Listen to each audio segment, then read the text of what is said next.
Greetings and salutations, everyone. Hello, hello. It is I, troopersjp, and today's Foxhole Tales is we are going solo, and I'm so happy to have you all here. Thank you so much for being here.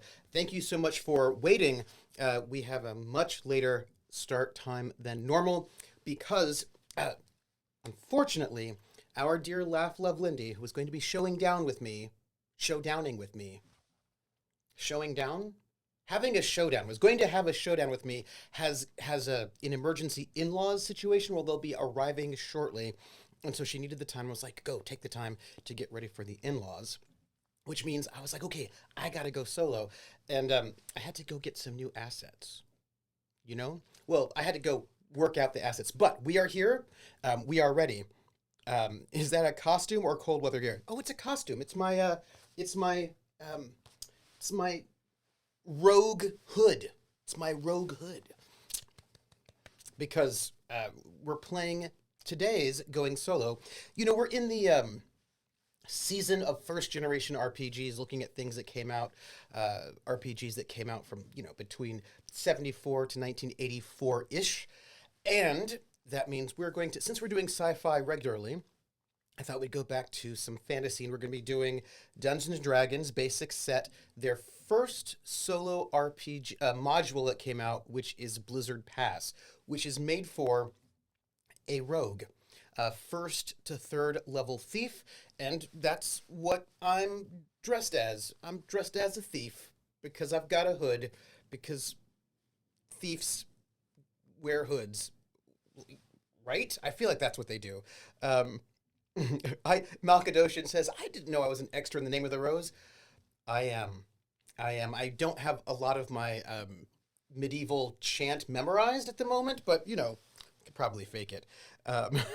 So, yeah, rogue or monk? It's a rogue. So, hi. I'm so happy to have you all here. Thank you for bearing with me as I was madly getting assets together in the background, which I did. So I feel like we've got everything together. I don't know how ready we'll be, but we will work it out together. Rissa says, I love that you had a rogue's hood handy for an emergency stream change. Well, I mean, I got this for Yanto. I've got a hood, and I've got a lot of strange costume pieces, is what I'm trying to tell you. I have them. So, as you know, we are our current our current campaign that we're running on the Foxhole is Traveler, the Gamblers, Traveler, Pirates of Drynax. However, our 2 Fridays have fallen. We have 2 Fridays now falling right before Christmas and right before New Year's, and so I asked the cast, which of these Fridays would you like to have off? So this Friday they are off, which means I will be soloing with you, and next Friday we will be back with our gamblers, which is very exciting. I suppose I should give you a couple of other. Riss says, I have a very dapper yellow suit. I do. I have very strange things. This is true. I also have a couple other things that I want to share with you before we just jump into it, although we should jump in quickly. But one, I have given art briefs to Void Smoker, so be very excited about that. I am very excited about that. Wow. I will be having Traveler again next week. What else do we have? Laugh Lovely and I will do our showdown at some point in time. Some point in time soon. When? I don't know, but it will be soon. Let me see. What else do I want to tell you?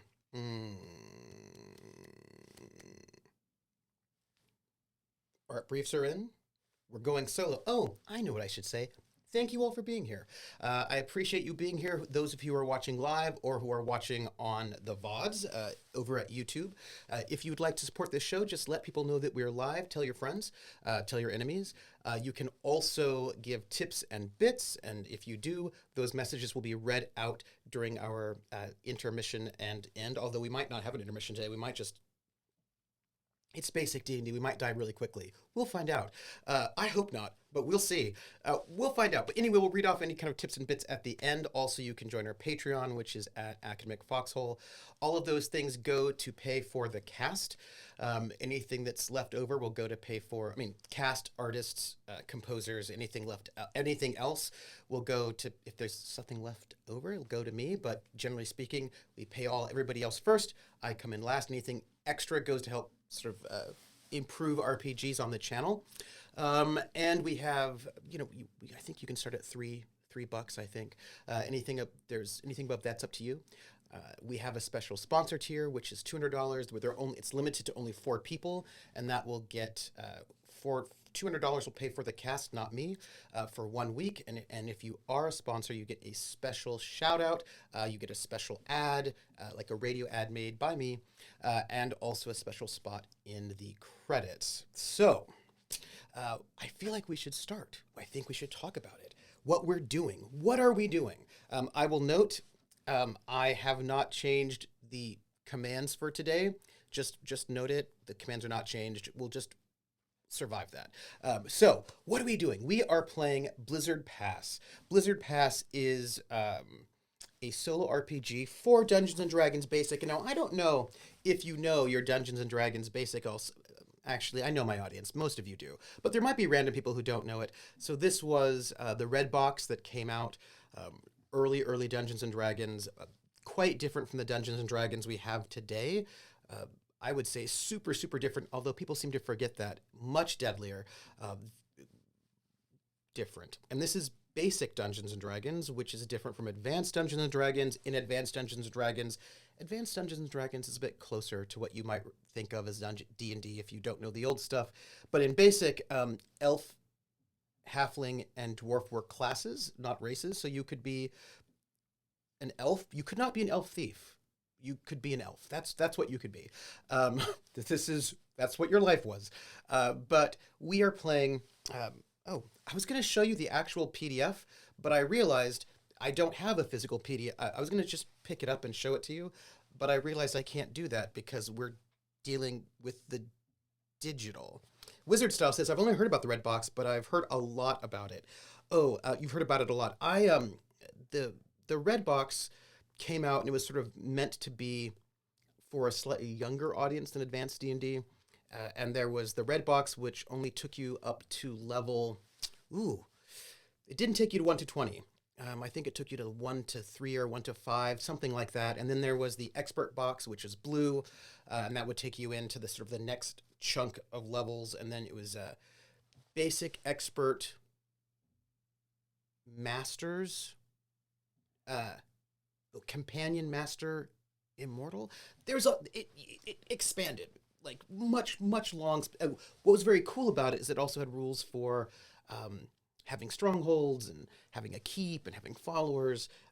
Companion, master, immortal. Thank you, Krellin. Internationally, it was the game. So yeah, many translations. What was really neat about it is that there was a moment somewhere around companion, I think it was, or master, where they said, your characters have been wandering around like murder hoboing all this time, but there comes a point in time when you have to decide if you want to continue just wandering around or if you want to settle down as your character's becoming much more powerful and sort of take responsibility for the place around which you are. And so they kind of really very explicitly talked about what it means to sort of now become settled. They're like, look, royalty, nobility, aristocrats around you are going to kind of want you to stop wandering around with weapons and have you be a bit more, a bit more settled, right? So there were some really interesting things there. Also, I saw that tip. Thank you. So we are going to be playing Blizzard Pass. Now, something about Blizzard Pass that you should know. Blizzard Pass was their first sort of solo module that they published in 1983. It was going to compete with the Fighting Fantasy books. They were very excited about it. They had this really cool gimmick. Yes, Valtiel knows exactly what I was about to talk about. The gimmick was that they had these special text boxes that had invisible ink. And so in order to see what was on the text box when you got to the special number, you would, use your special invisible ink pen, draw over the box, and then the text would emerge. Very exciting. They only did this for 2 modules because the invisible ink pen marker was not great.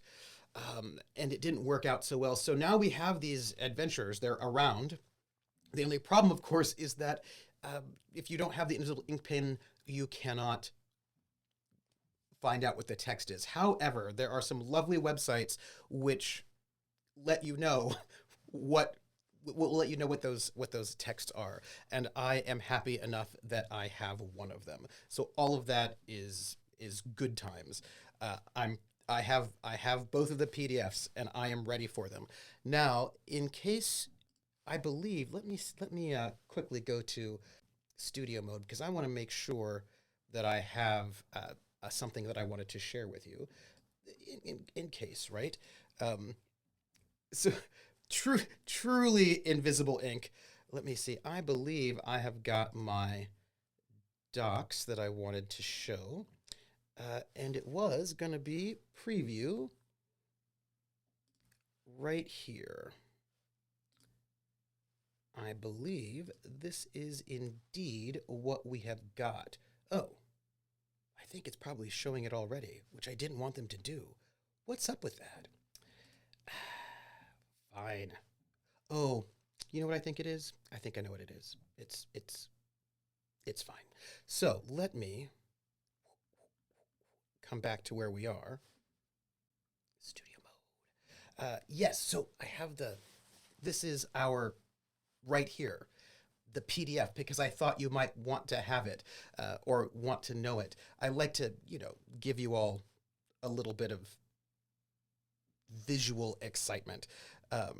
Okay, because I can give you a copy of Maze the I have Maze the Riddling Minotaur as well. There were 7 solo PDFs, solo modules that came out in this moment, in this era of like 83, 80, 45. I have all 7 of them. And I also have all 4 of the Alone Against for Call of Cthulhu. So, when we need to do some solo stuff, I've got things. I know we need to start, but I need to tell you. Also, I just got in Ironforged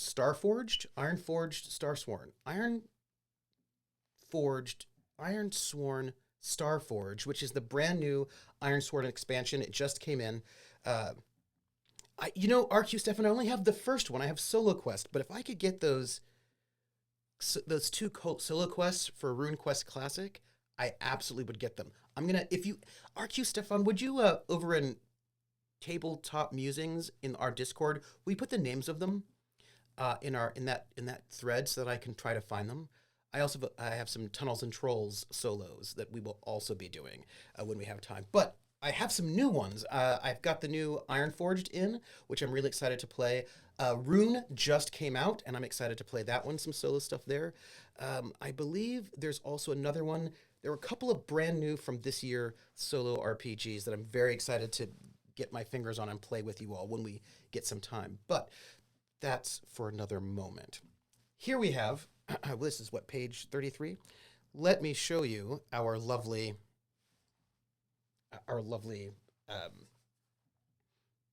cover. Dungeons and Dragons module for basic set, Blizzard Pass, by David Cook, a solo adventure for thieves, hence, levels 1 through 3. The little text there says, "You soon realize the shadowy figures are not friendly. Can you escape the ghastly horde and survive the peril of Blizzard Pass?" I hope so. So before we start, by the way, I love the art from back in the day. I mean, look at this right here.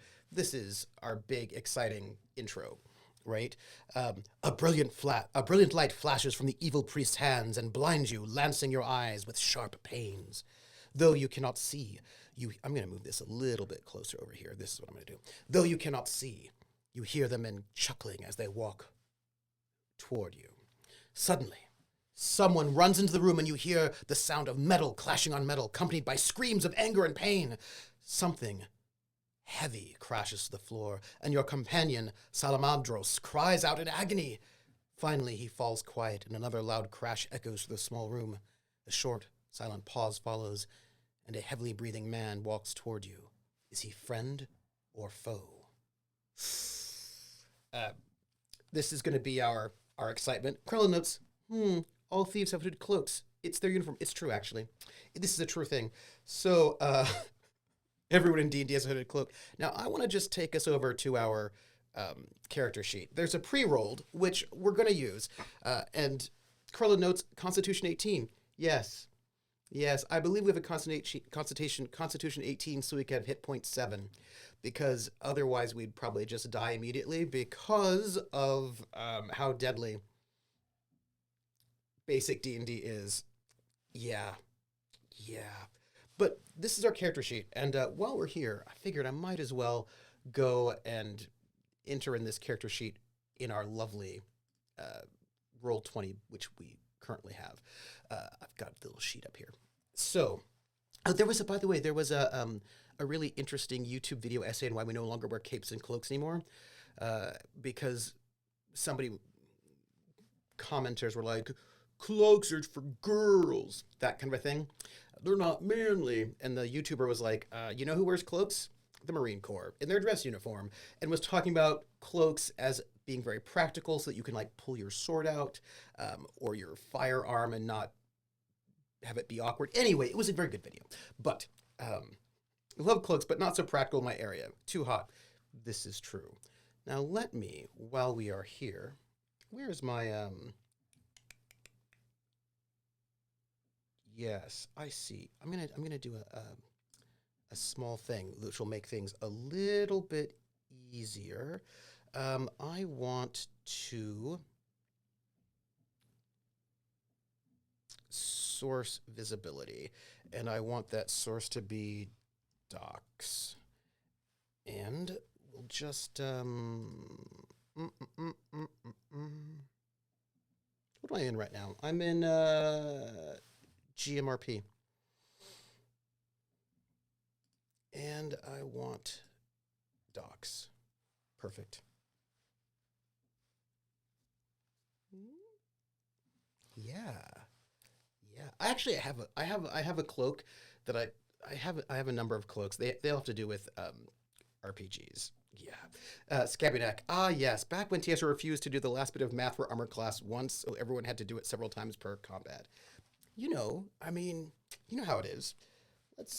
Let's hang out over here. Why don't we? And you know what I wonder?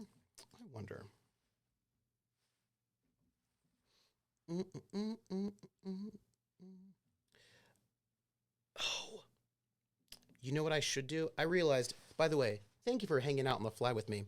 I realized that I should actually do this slightly differently. I should go to what's it called? What did I call it? I called it the scene is called Docs, is what it is. So let me get this. It is, I don't even know where I put it. RP. Well,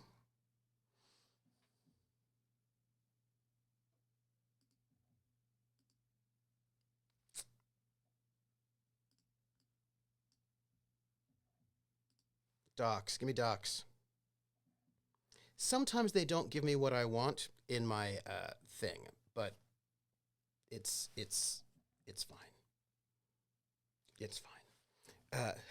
So we have a rogue. We don't have a name yet. We're gonna have to figure that out together, all of us, as we will.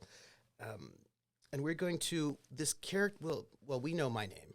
Let's fill out this info, shall we? It is I, troopersjp. The dungeon master is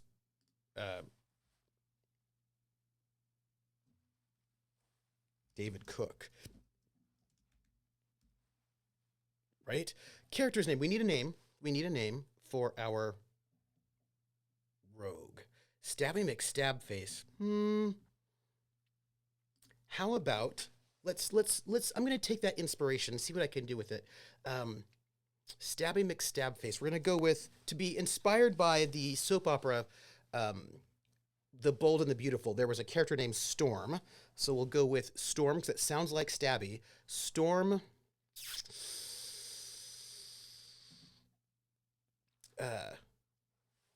Storm Rachiel. We'll grab that. Alignment. Oh, this is way back in the day. Ooh. Storm Stabby McStagface. McAllister actually sounds pretty good. Your stuff, Steven, your stuff is mine. Rachiel. Let's go with Storm Rachiel, and alignment will be neutral. I like that. Neutral. Class Thief, because that's what we got. What do we have here? We're going to be level 1. Chaotic Storms. Oh, you know what? Storms are chaotic.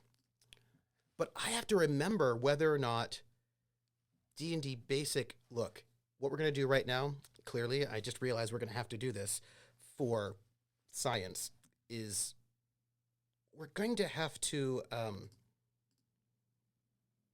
open up the basic book to find out what the alignments are in D&D Basic, because I'm not quite certain what I know they're not the full whole chart that they had. Let's see, alignment. Where are you, my friends? Additional rules, your alignment. Here we go, page 9. Page 9 of the D&D Basic red box says your alignment options are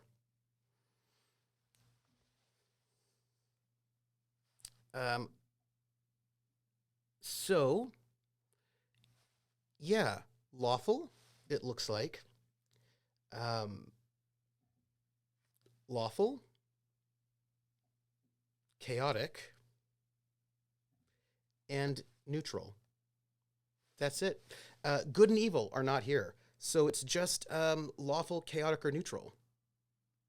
Well, we are a storm, so we're going chaotic. We're going chaotic. Because, you know, we are, y'all, no good and evil, just chaotic. Oh, so interesting. Okay.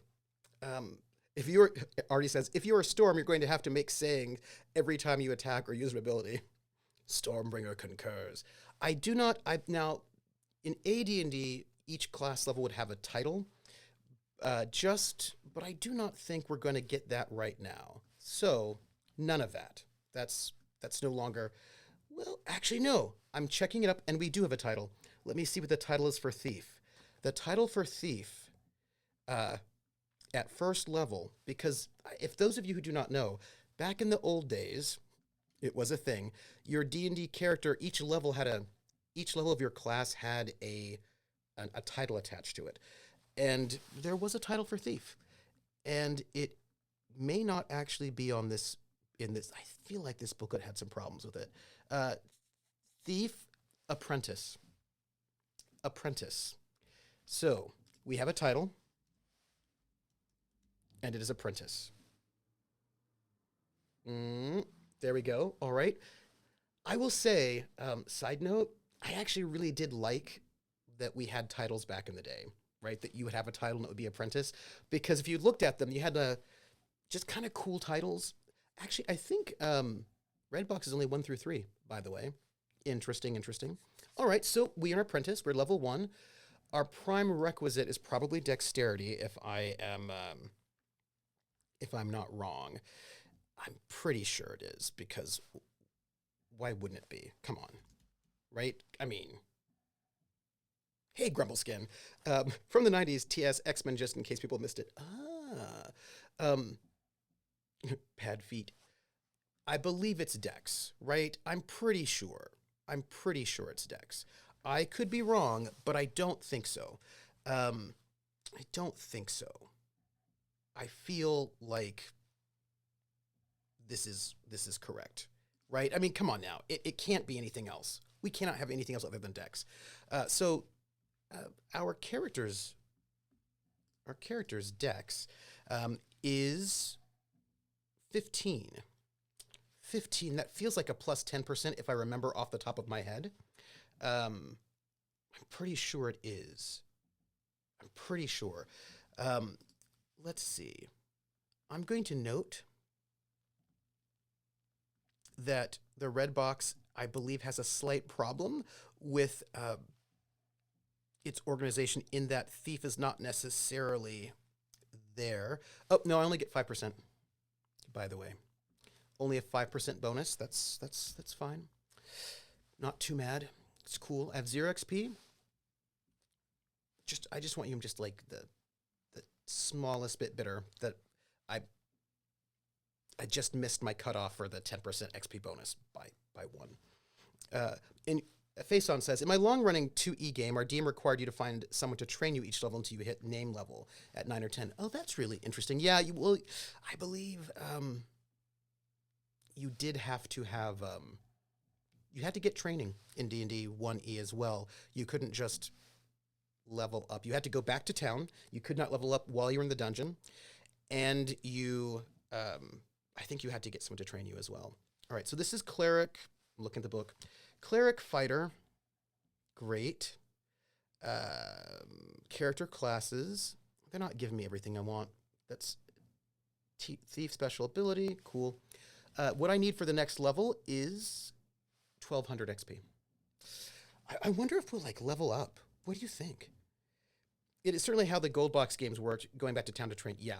Did he make the druid fight the higher level druid to get the next level?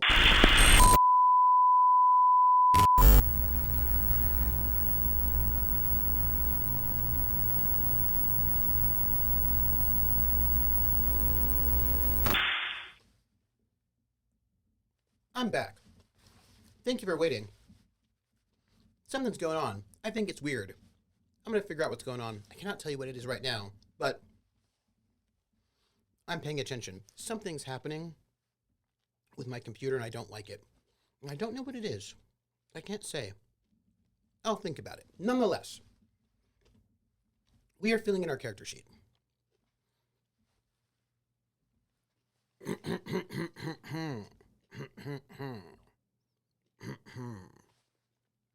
We have our we know y'all are talking about leveling up while I was gone, which is lovely.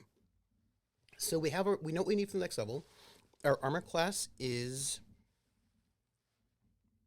let's see what we have. Our armor class is 6. Let's see. Oh. Do I have the right one? Yes, I do. Hold on. Let me get you right where we need to be. There. So our armor class is 6. Let me update that. Our armor class is 6. We have 7 hit points. Our max hit points are 7. All of this is good. I know. I'm just thinking about it. Our hit die is a...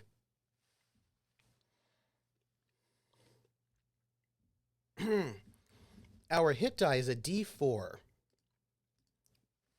We have a D4 as a thief in the basic D&D set. We have a D4. D4, my friends. D4. That's what it's about. That's what we're doing. We are having it's a D4. Okay, that's cool. Cool. In case you want to know, and also, by the way, for those of you who've never played back in the day, you know how in D&D 5e you get at first level you get your entire, like you get all of the hit points? No. You have to roll. You have to roll for it, which means you might, not get all of those hit points. You might get fewer hit points, and that's super exciting. It is super exciting. Malkadoshan says, I mean, the D4 is the ultimate caltrop when it comes to dice. That's true. Skeptics, that's not a problem. Artie Snack says, I hope nothing breathes on you too strongly. Me too. They appear to have given you the max for the first level at least. We're going to just say that, like, we rolled well, I suppose. Faison says, yeah, playing a Worlds Without Number game now, and that level 1 HP roll is rough. Yes, it is. Okay. There must be a drastic accommodation for the solo adventure. Let's see. We need to get our stats in here. And our stats are, and I remember correctly, I wanted to move this closer so I could read it better. I wanted that to show up. Okay. Let's see. We have strength 9. Not so bad. Not so bad. I just will note that our thief got an 18, decided not to put it in Dex, but to put it in Constitution. And I feel like that wasn't a bad choice. 11 wisdom. 11 intelligence, 10 wisdom, 15 dex, Constitution 18, charisma 8, which also I feel like makes quite a bit of sense as well. Let's see. What do we... Yeah. They didn't get to decide where it went, Trooper. It's 3d6 straight down, remember? I feel like there was options, right? Well, that's an AD&D. I don't know if Basic had options. It might not have. It might not have. I know in AD&D, I think you had the option to place them. But I remember straight down the line. Okay, so we have... what do we have here? We have... Oh, by the way, it tells you something about each one. It says strength 9, average strength. 11 intelligence, he has average intelligence. 12, likewise, wisdom. Likewise, he has an average wisdom. Up to this point, he seems like an average character. Dex 15, but he is quick and nimble. This will help him survive his adventures. 18, and he's very healthy. This will make a big difference, especially as he improves. Charisma 8, he has an unpleasant personality. He should not rely on his friends all the time and should try to treat them nicely. Huh, okay. We're gonna note that. We will note that as a thing. Yeah, Scamatic says, obviously pretty solid rolls. Yeah, I think that's pretty good. Whole ass caltrops. Whew, okay. So to hit damage and open doors, additional languages, magic saving throws, AC range attacks, and hit points, morale. I don't know if we have to do anything here, do we? We've got our special skills, saving throws. Let's see, saving throws. We have poison or death ray is a 13.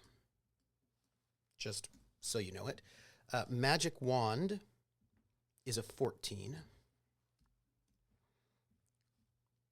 Turn to stone or paralysis is a 13. Dragon breath is a 16. And spells or magic staff is a 15, which seems so great. And by so great, I am being sarcastic. It feels like that is maybe not so great. It's fine. It's fine. All right. We now have to look at, let's see, anything else we need to look at?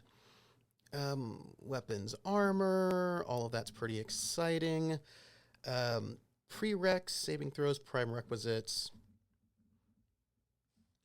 To hit damage and open doors, that's strength, which I do not believe I get a bonus for any of that.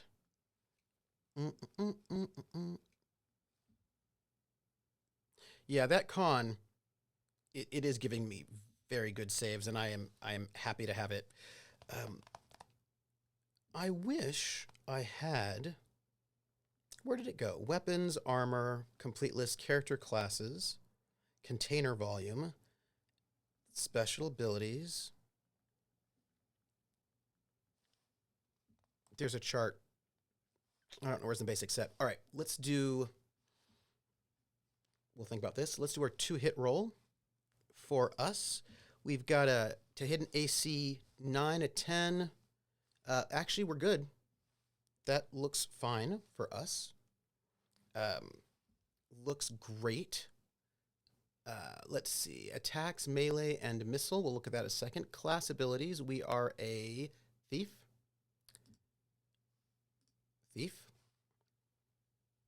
Nice. Oh, look at all these cool things they have. You know what? This is a very good character sheet.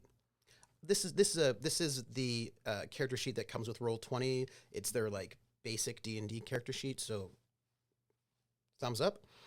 That blue arrow font, flashback time. Yes, indeed.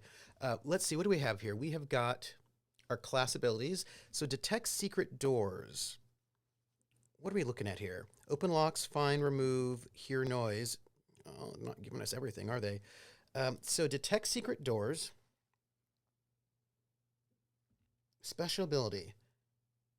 Open locks, find traps, remove traps, climb walls, move silently, hide in shadows, pickpockets, and hear noise. Well, okay. All right. So no detect secret doors. That seems not exciting at all. We don't get that. We don't get any love. We get open locks, which we get at 15%. Yeah. Awesome. We get find or remove traps at 10%. It's really good, everybody. Mm-hmm. We can pickpockets at 20, which means we should pickpocket all the time. Move silently at 20.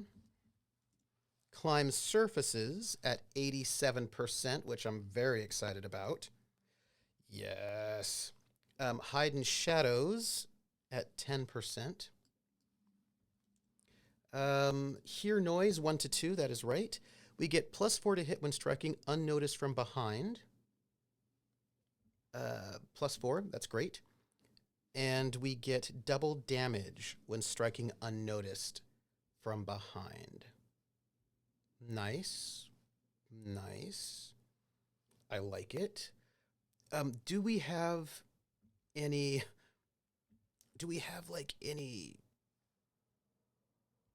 What is our gear? What's our gear? We have, it notes, it says that our thiefly skills are not great at this point.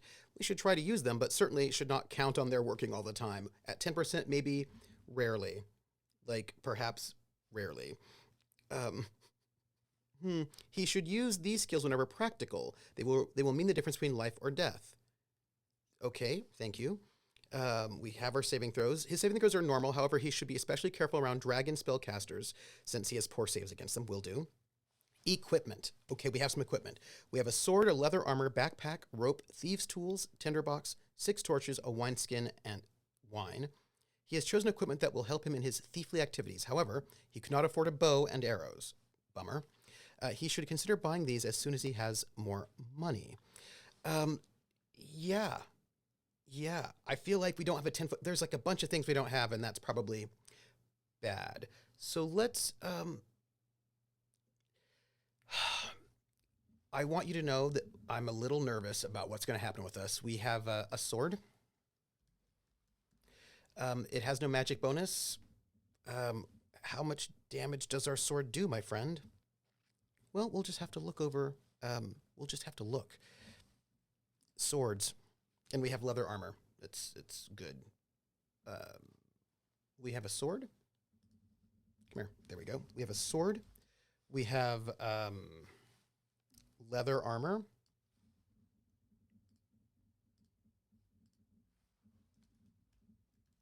Leather armor. We have a backpack, which you always need. That's not how you spell armor. That's okay. Bilbo Baggins, Bagel Baggins, Bilbo Bagel. Okay. We have a backpack. We do have 50 feet of rope, which is important. Also, I gotta say, 50 feet of rope is a lot of rope, and I imagine it's really heavy, right? I'm gonna note it because I feel like we should probably, like, how practical is it to carry 50 feet of rope with you? Especially if it's like old hempen rope. We have a tinderbox though. So yeah, I'm sure it's hemp rope. If you can't afford bow and arrows, I'm sure we can't afford a silken rope, is what I'm trying to say. You should be thinking, where's my 10-foot pole? That is a thing I should be thinking. 6 torches. You know, in that red box sample with Bargle, we had a healing potion, which we don't have. We have a wineskin with wine, which is good because we are clearly a bit of an alcoholic. It's cool. It's cool. We are created. We are here. 50 feet of rope is both a lot of rope and almost no rope, depending on what you need it for. This is true of LTL. RQ Stefan says, 50 feet of rope isn't as heavy as the kitchen sink, even if that makes a reasonable backup backpack, which I personally would really appreciate. All right, so I'm looking at our encumbered movement rates, or encumbrance. I'm just looking at the basic red box at the moment. We have got dwarf, elf, encumbered movement. Cool. Container volume, mule movement rules. All right, weapons. Awesome. This is just the cost of weaponry. Do we get like, are you going to give us more information, my friend? Like how much damage this stuff will do? Because I feel like that would be really good to know. Well, I suppose they're not telling us right. Wait.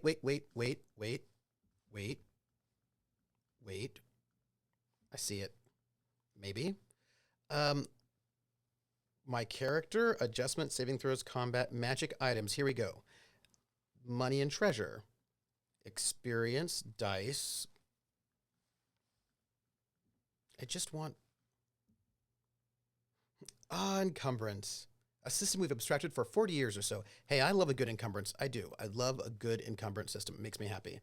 So it does not look like it's going to give me what I want, which is sword damage. That's cool. That's cool. I suppose we'll just have to find out when we get there. That's the equipment. I knew there was a place for us to go shopping in the Red Box book. The question is, does it give us equipment? Well, encumbrance was one of the big shocks of our first Worlds Without Number session. Face on, why? By the way, I always pay attention to encumbrance because I know it's important. You know what I mean? Like, I know it will be an important thing in our lives. So let's see what we can do. I'm looking at the red. Just in case. Normal items. Magic items. Experience, dice. Town business. Battle. Well, I suppose we'll just go. Shall we? I suppose we'll just go. Find out what happens.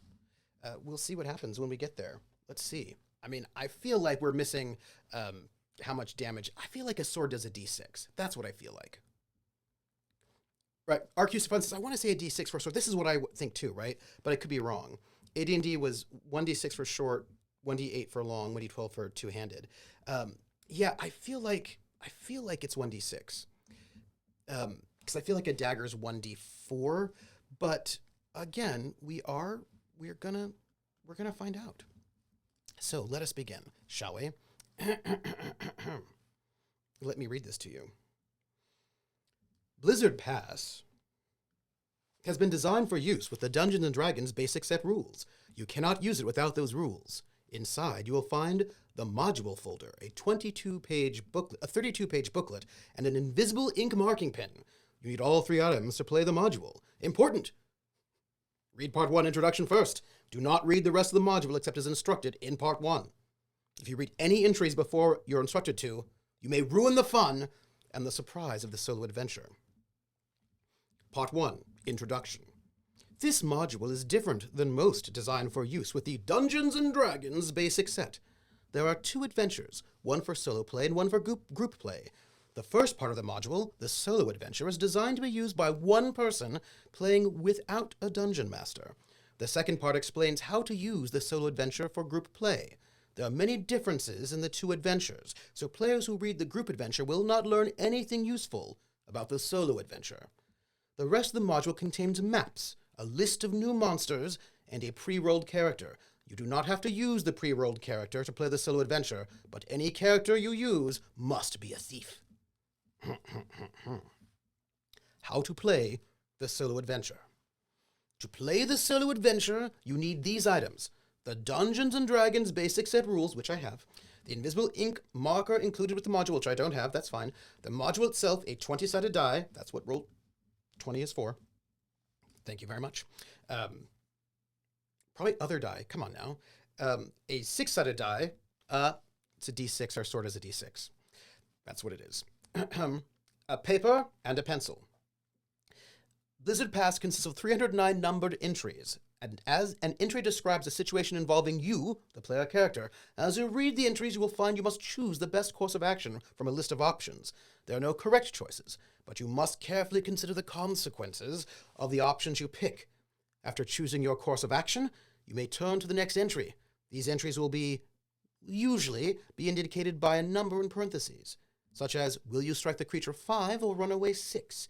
If you choose to strike the creature, you turn to entry 5. If you choose to run away from the creature, you turn to entry 6. Thank you for letting us know. Amount of damage. All weapon attacks by characters, NPC or PC, will do 1d6 points of damage. Thank you. Adjusted by strength and magical bonuses. Thank you, Volpaz. If applicable. If the variable weapon damage system hereafter is used, check the weapon type to find how much damage each weapon will do. Adjusted by strength and magical bonuses or penalties. Oh, okay. Nice. Ignore the Pirates of Draenei stuff. The player should note that the entries will make no sense if read in strict numerical order. Got it. Some entries appear to be blank boxes, but it's a pen. Got it. The pen should be capped when not in use to prevent it from drying out. Remember, if your pen dries out, you will have no way to read invisible messages, like the one above. Well, I'm glad that we don't have to deal with that, because that would be bad. So, despite the fact that you have a lot of work to complete before the morning, you have been reading the introduction to Blizzard Pass. It is now very late, well past normal bedtime. Will you continue to read? 2, go to sleep. 3, or do your work? We're gonna continue to read. These are, by the way, invisible. We're testing how to use the invisible ink box.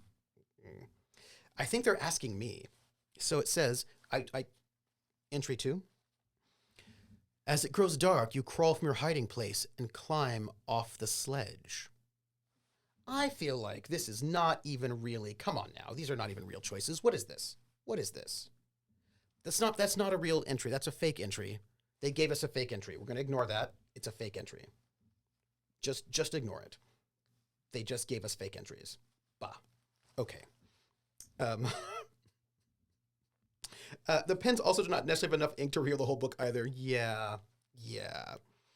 The Harlock wants you to know that she will teleport it and help you with one fight and one fight only. So let's see, we've got,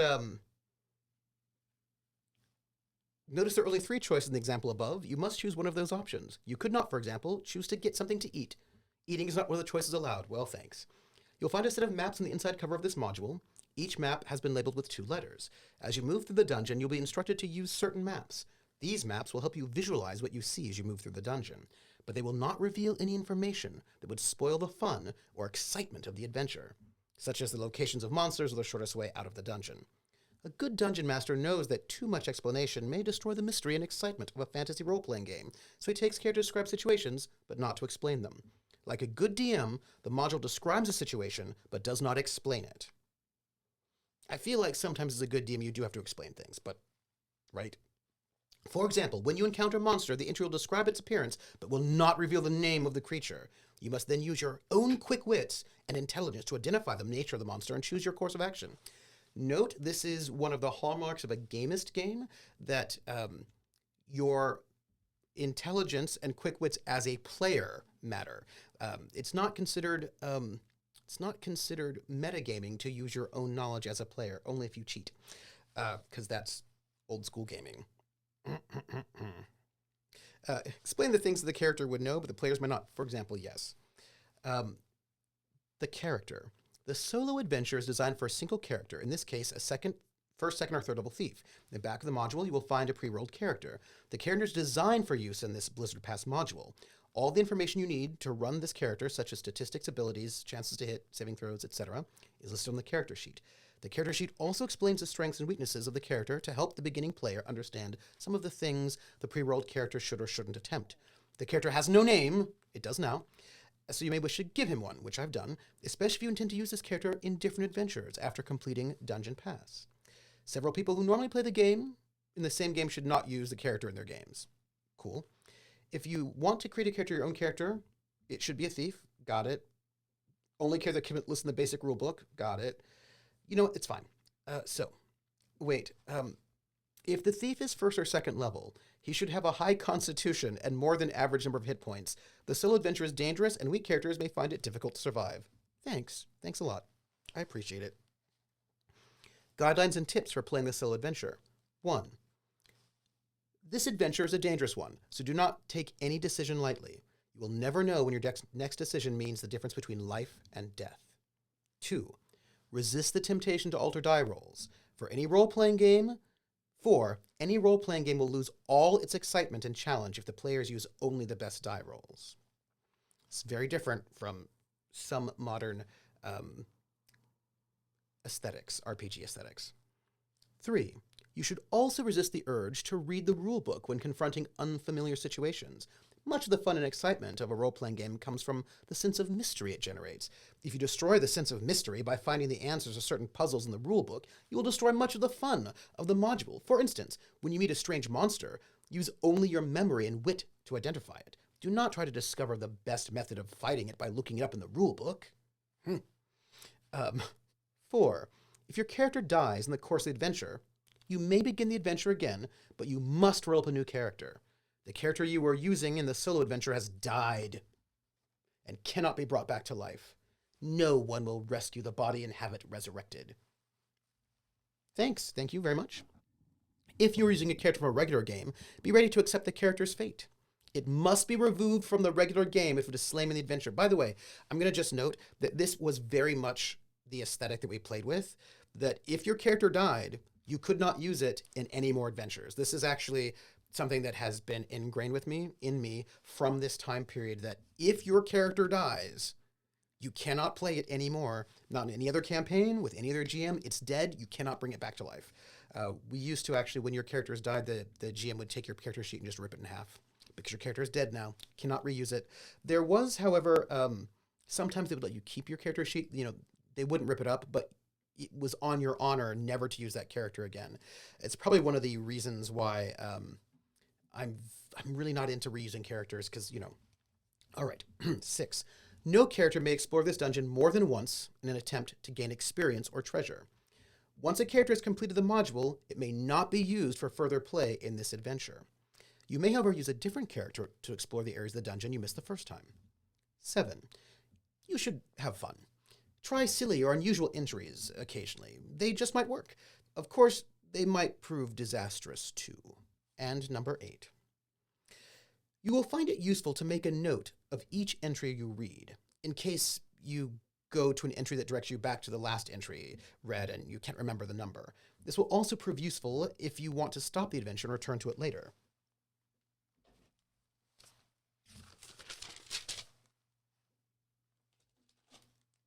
Where's my pen? Got it. Okay, I'm ready. Then you make the character nearly identical sibling. Oh yeah, Artie Snack, you just make the character a nearly identical sibling and you just go for it from there. But yeah, it's really interesting to think about. For me, by the way, I'm really happy to be hanging out here with you doing this. One of the things I find really interesting about the difference is that so much has changed, right, in RPG aesthetics. In the sense that, like, first off, if you play D&D nowadays, you roll 4d6, drop the lowest, so that you're on average, your stats are going to be higher. They're not going to be a 10, they're going to be like closer to a 12 on average. Or you can just point by and just get the stats you want.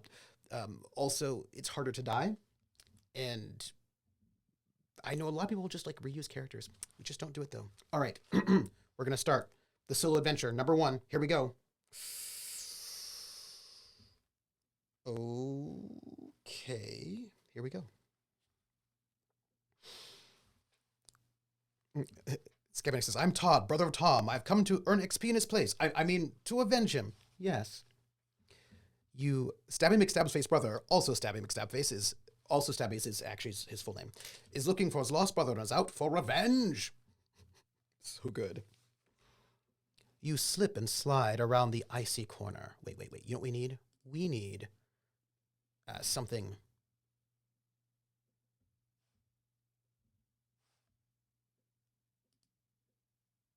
No, I don't like it. What I want is, hold on. I've got a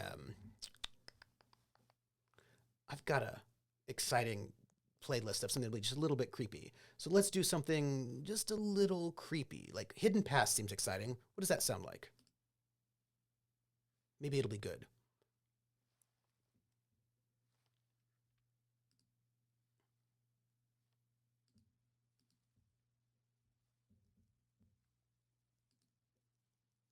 Yeah, sounds a little creepy. I like it.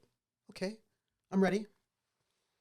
You slip and slide around the icy corner, your lungs aching from the cold air. By the way, everybody, happy December. If this is you, this is you. A low wall blocks your path, and you fall, attempting to avoid the unexpected barrier. A dull pain flares in your shoulder as you strike the frozen ground. There's the cur! A man snarls. The peasants have found you again. The crowd presses closer, their dark faces twisted with anger. Murderer! Cries an old lady. Yep, chaotic, definitely, absolutely. I was framed! I need a voice. I'm Batman. I was framed! You gasp. The peasants will not listen, even though what you say is true. Kill the swine, says a flat, even voice. The words are backed by the authority of the sheriff. A man in front throws a fist-sized rock at you, at me. Even though I try to dodge, the rock strikes my cheek. My face is so cold I barely feel it strike, but a long trickle of blood soon runs down my face. A man carrying a wooden club pushes through the crowd. I jump to my feet and I kick the man in the stomach. Before he reacts, I turn around and scramble over the wall. I find myself in an alley leading to the town gate. The gate itself stands open several yards ahead. I hear the peasants trying to climb over the wall. Stop! Stop, murderer! They cry. I run towards the open gate. As I approach, a guard steps into the road. His hand rests on his sword. There's a murderer loose, I shout. His mouth opens, but before he can say anything, I strike his jaw with my fist. His teeth snap together and his head flops back. He crashes to the icy ground. As I run through the gate, a bowstring twangs and an arrow zips past my shoulder. Ahead, I see a strand of evergreen trees. I run full speed toward the trees, slipping and sliding along the icy road. The peasants howl and scream, following close behind. I plunge into the strand of trees, snapping and tearing at the branches. I struggle through the deep snow. Soon, I hear the peasants yelling and screaming as they follow me into the forest. After several minutes of struggle, I emerge from the trees. Much to my surprise, a merchant sledge travels along the edge of the forest. Without hesitating, I catch the back and pull myself inside. I quickly burrow under its cargo of furs and cloth, hoping to hide until it carries me a safe distance from the village. After several minutes of slow movement, the sledge stops. I hear many muffled, angry voices, but I cannot understand all of the conversation. A murderer escaped, attacked a town guard. No. Simple merchants with a caravan over the pass. Watermelon. Maybe. They search sledges. I lie as still as possible, scarcely daring to breathe. Soon, the back of the sledge rattles, and I hear someone pull the cover back. I feel a man digging through the furs on top of the load, but he stops before reaching me. Only furs and carpets in here, he says gruffly. He throws the furs back, and the voices fade away. I allow a sigh to escape my lungs. At last, the sledge jerks and moves again. Soon, I'm very drowsy, and I allow the movement of the sledge to rock me to sleep. When I awake, the caravan is still moving. I have no idea how long I've slept. I'm hungry, thirsty, and my muscles are cramped. By now, it must be late afternoon. Will I stay hidden until dusk, or will I jump out of the sledge now? 2 or 3 are my choices. So, Valtiel says, looks like Chaotic Good was a good choice. Chaotic was a good alignment choice. It was. And Volpez notes, rumble, poverty sucks. Rumble must fleece the common people. Rumble. I think I should stay hidden until dusk. Yes, we're going to stay hidden until dusk because we don't want to jump out like in full view of everybody. Plus, we're a thief. So we're going to pick 3 because that seems smarter. 3. I climb out of my hiding place and see several mounted men riding several yards behind the sledge. That's bad. One of them holds his spear in my direction and cries, "There he is! Let's get him!" Ooh. Wait, sorry. Jumping out of the sledge is 3, staying hidden is 2. Pardon me. We hit the wrong number.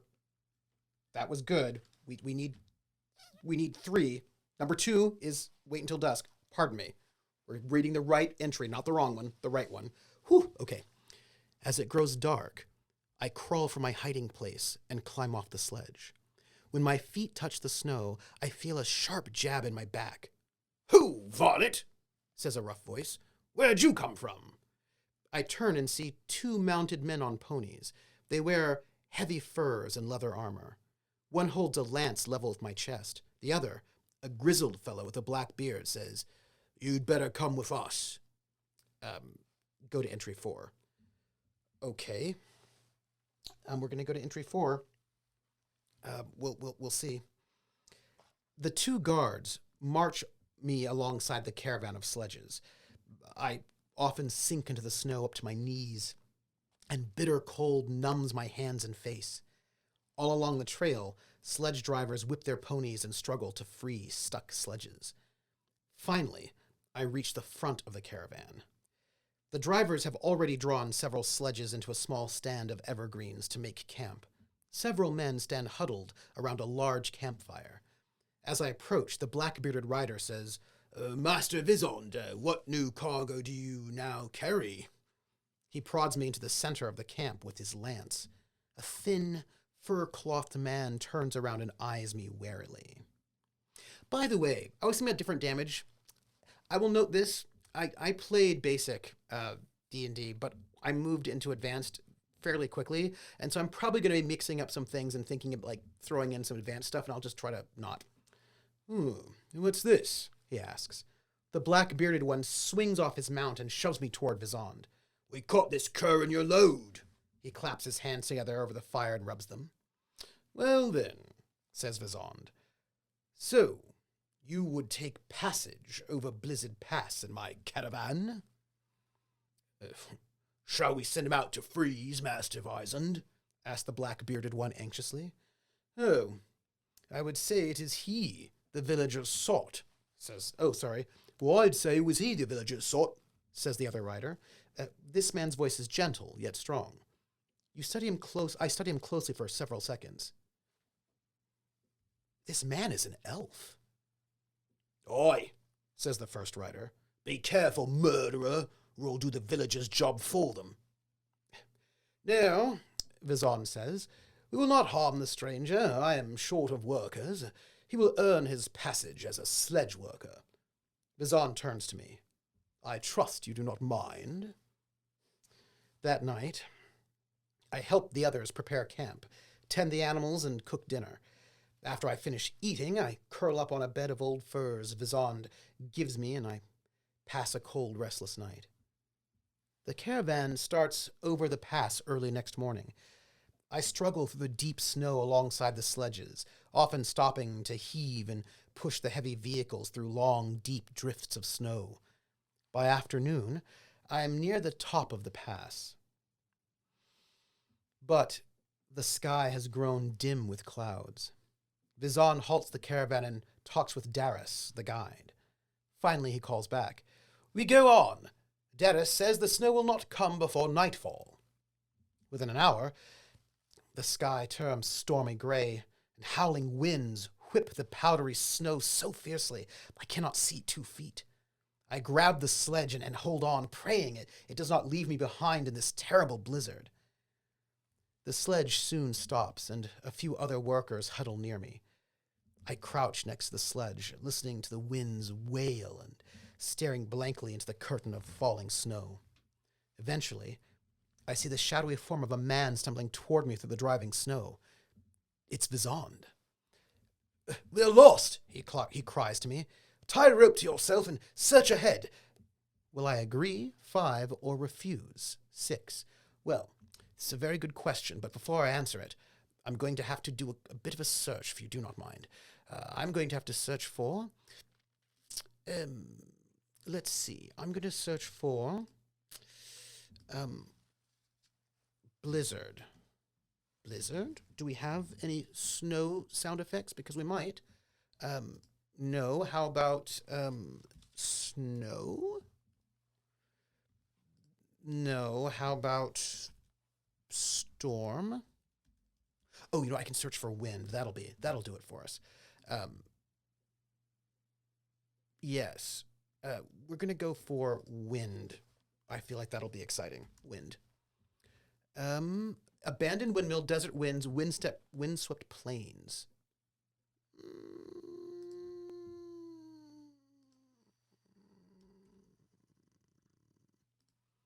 Weather. Let's go with some... Yes, this will work out for us. Let's go with some powerful wind. And maybe also we can add some... Probably not. There's probably none of that. But maybe we can add... No, we're good. All right, so let's add a little bit of weather, shall we? Let's get some powerful wind. We'll make it kind of low. We'll see if it sounds interesting. Let's see. Hello, wind. How are you?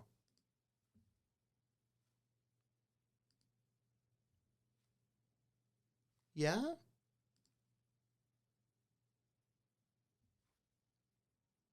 Yeah.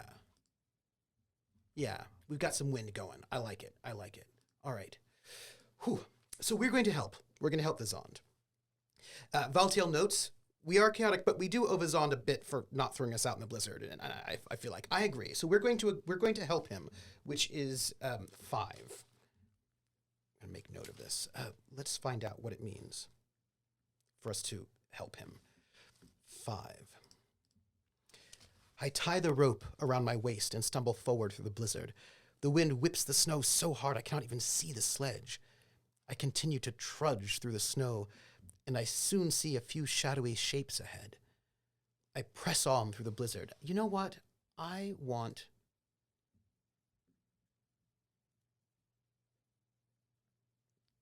more wind.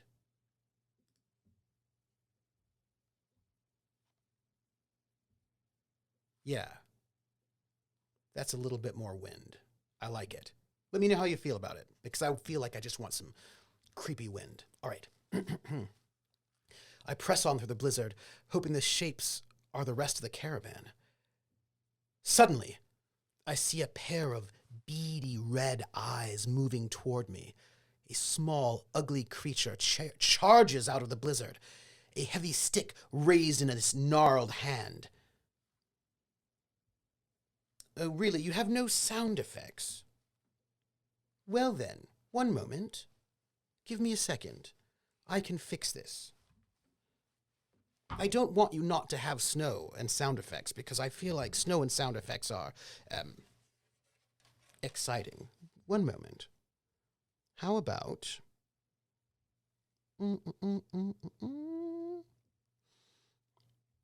Yes.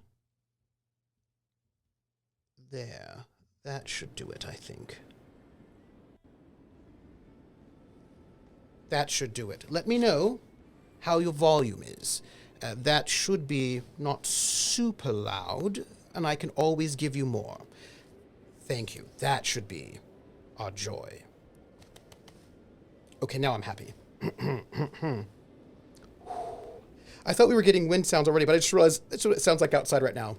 Yeah. So we have some creatures attacking me, by the way, just full on trying to murder me. So we have to roll a 1d6. Let's do it. We're going to roll a d6. We rolled a 5. Okay. If you roll a 1 to 4, go to entry 7. If I roll a 5 to 6, go to entry 8. I rolled a 5, so we're going to entry 8. I don't know what that means yet, but we'll find out. We're going to... I hope that's I hope it's good. Oh, okay, well, we just have the choice. Will I fight the creature or run away? I bet 1 through 4 was bad. Well, this thing is chasing us. It's coming at us with a stick. We're in a blizzard and super high snow. I feel like running away will not go well for us. I feel like if we run away, we're also tied to the sledge, so we're not really going to go very far. We'll probably fall, stumble, get beaten up by this creature. So we're gonna fight it. It probably just has poor social skills. I'd put money at one to be.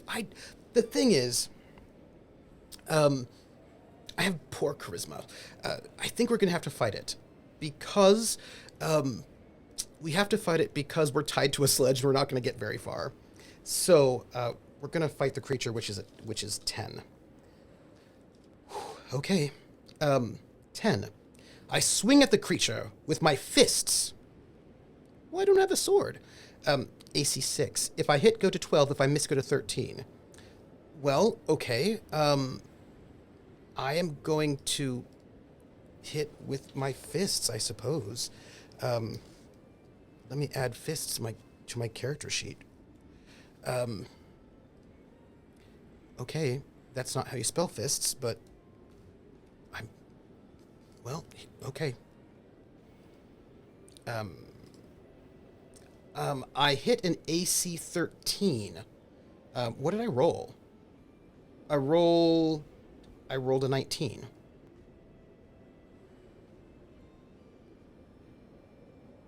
Is that right?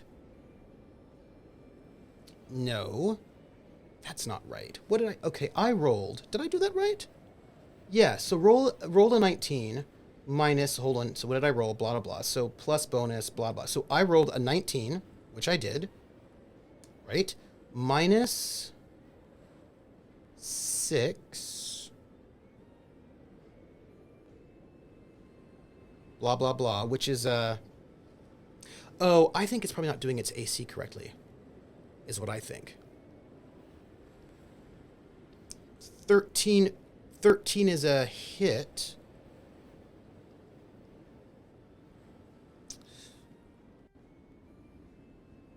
Why is it removing a 6? Why is that the case?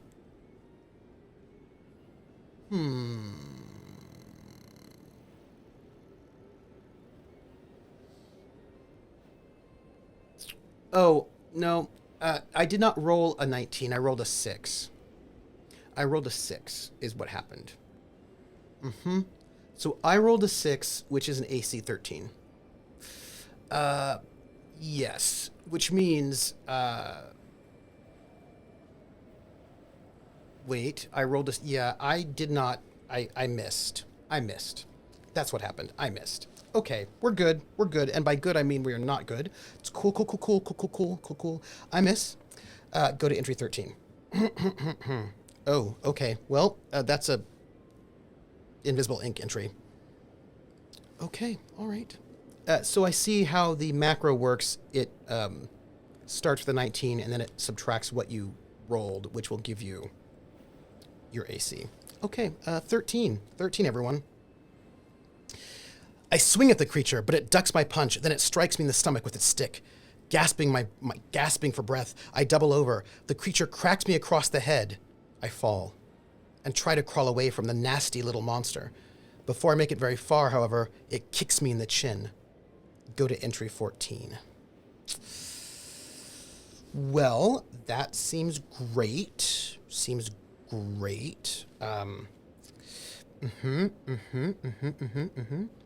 Very, very excited.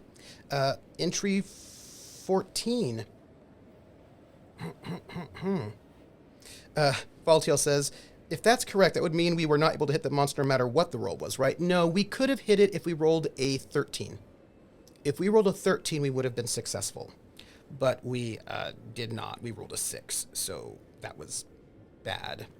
And I'm sad for it, is all I'm going to say about that. It's, so what am I going to say? So 14.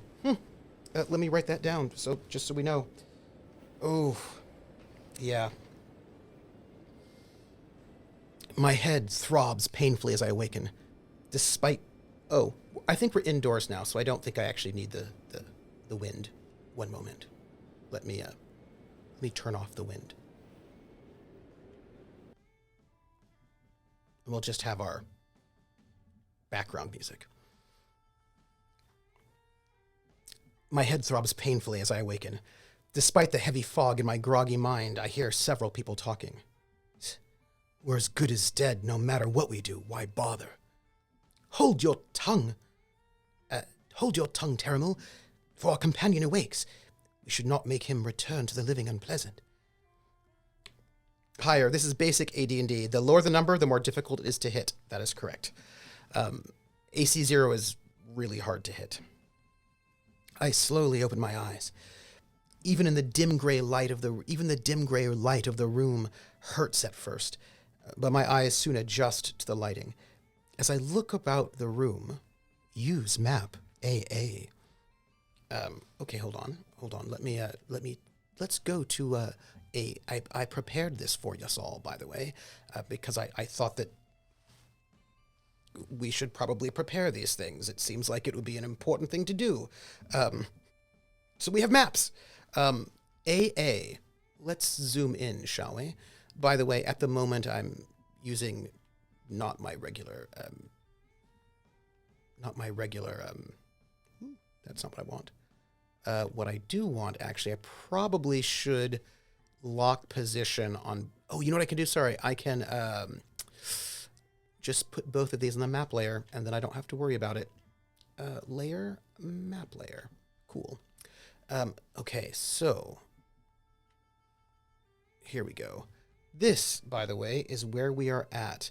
We've got a stool, a table, and this starting area. That's where we start. And some curtains. Okay. I can deal with this perhaps. I don't know how much, but okay.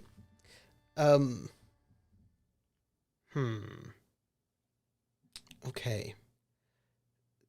By the way, I feel like... Let me just check something. Well, the captions weren't going, but now they are. So we are good. I was a little worried about that, but here we are. I have a closed captioning option here if you want closed captions to go, but I just noticed that it was not capturing the close. It is now. All right. Whew. Okay.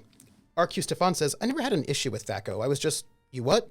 Then they turned it all around. It was just one of those right-handed, left-handed sorts of things, I guess. Yeah, no, I mean, I didn't have an issue with THAC0 because that's all I had. Do you know what I mean? Like, that was a, when you learn it, it's interesting because when you learn something, that just becomes what it is, and that is your reality. Anyway, I'm waking up after being captured, which I think was probably inevitable. Let's see. As I look around the room, use map AA, I see that I'm locked in an underground cell with 3 others from the caravan. The floor of the cell is littered with the grime of several years. A portly, balding man walks over to you. I'm called Roderick, stranger. This is Terramil, and the elf is named Salamdros, he says, waving his hand toward the others. I recognize Salamdros as one of the guards who captured me earlier. All of you have been stripped of our possessions, and even our cloaks and boots, which seems pretty rude. I don't think it was inevitable that you woke up. Okay, that's probably true. We could have probably just died. Yeah. Scabianek says, yeah, I had like THAC0 tables memorized and stuff at the time, as did I. But as soon as we switched from THAC0, it all left my head as a confusing mess. Yeah. Sounds like the funk of 40,000 years, spooky stuff. Hey, Wandering DM, how are you? We're playing Blizzard Pass. Basic D&D. Roderick kneels beside me and skillfully prods my skull. Hold still. Tilt your head. He pokes a swollen lump on my temple, and I flinch. Ooh, nasty lumps you have there, but you will live. He bows his head and whispers to himself for a moment, then looks up and says, I have some powers of healing. If you find yourself in need, tell me. But I warn you, I can only heal you once. Go to entry 56 when you decide to accept Roderick's offer. By the way, we're going to write this down so we do not forget it. 56, healing from Roderick. We will not forget this. not forget it. Um,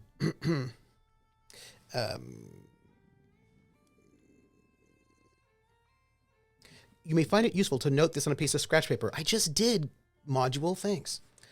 Roderick will not heal you while your party's engaged in combat, for he will be too busy fighting to cast a spell. Fair. Fair enough. Fair enough. Oh, pardon me about that one. Whoop. Let's see. I crawl to the bars. At the moment, my regular mouse, I think its battery has died, so I have to use my secondary mouse, which is not like a regular mouse. It's a, you know what? Don't even worry about it. It's fine. Don't even worry about it. It's not to worry about. It's a little. It's fine. I crawl to the bars. You know what I should do while we're here? While we're here, I should probably just plug in my mouse so that, you know, it doesn't, so it can just heal up. Let me plug it in. Hello, mouse. How are you doing?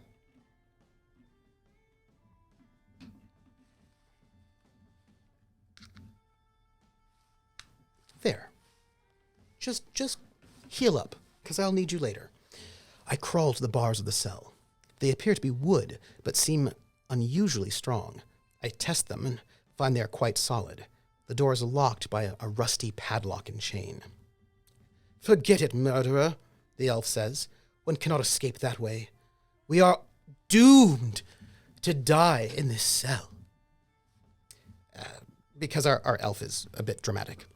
The room beyond the cell is lit by a sputtering lamp on a scarred table. The crumbling walls of the chamber glisten with moisture.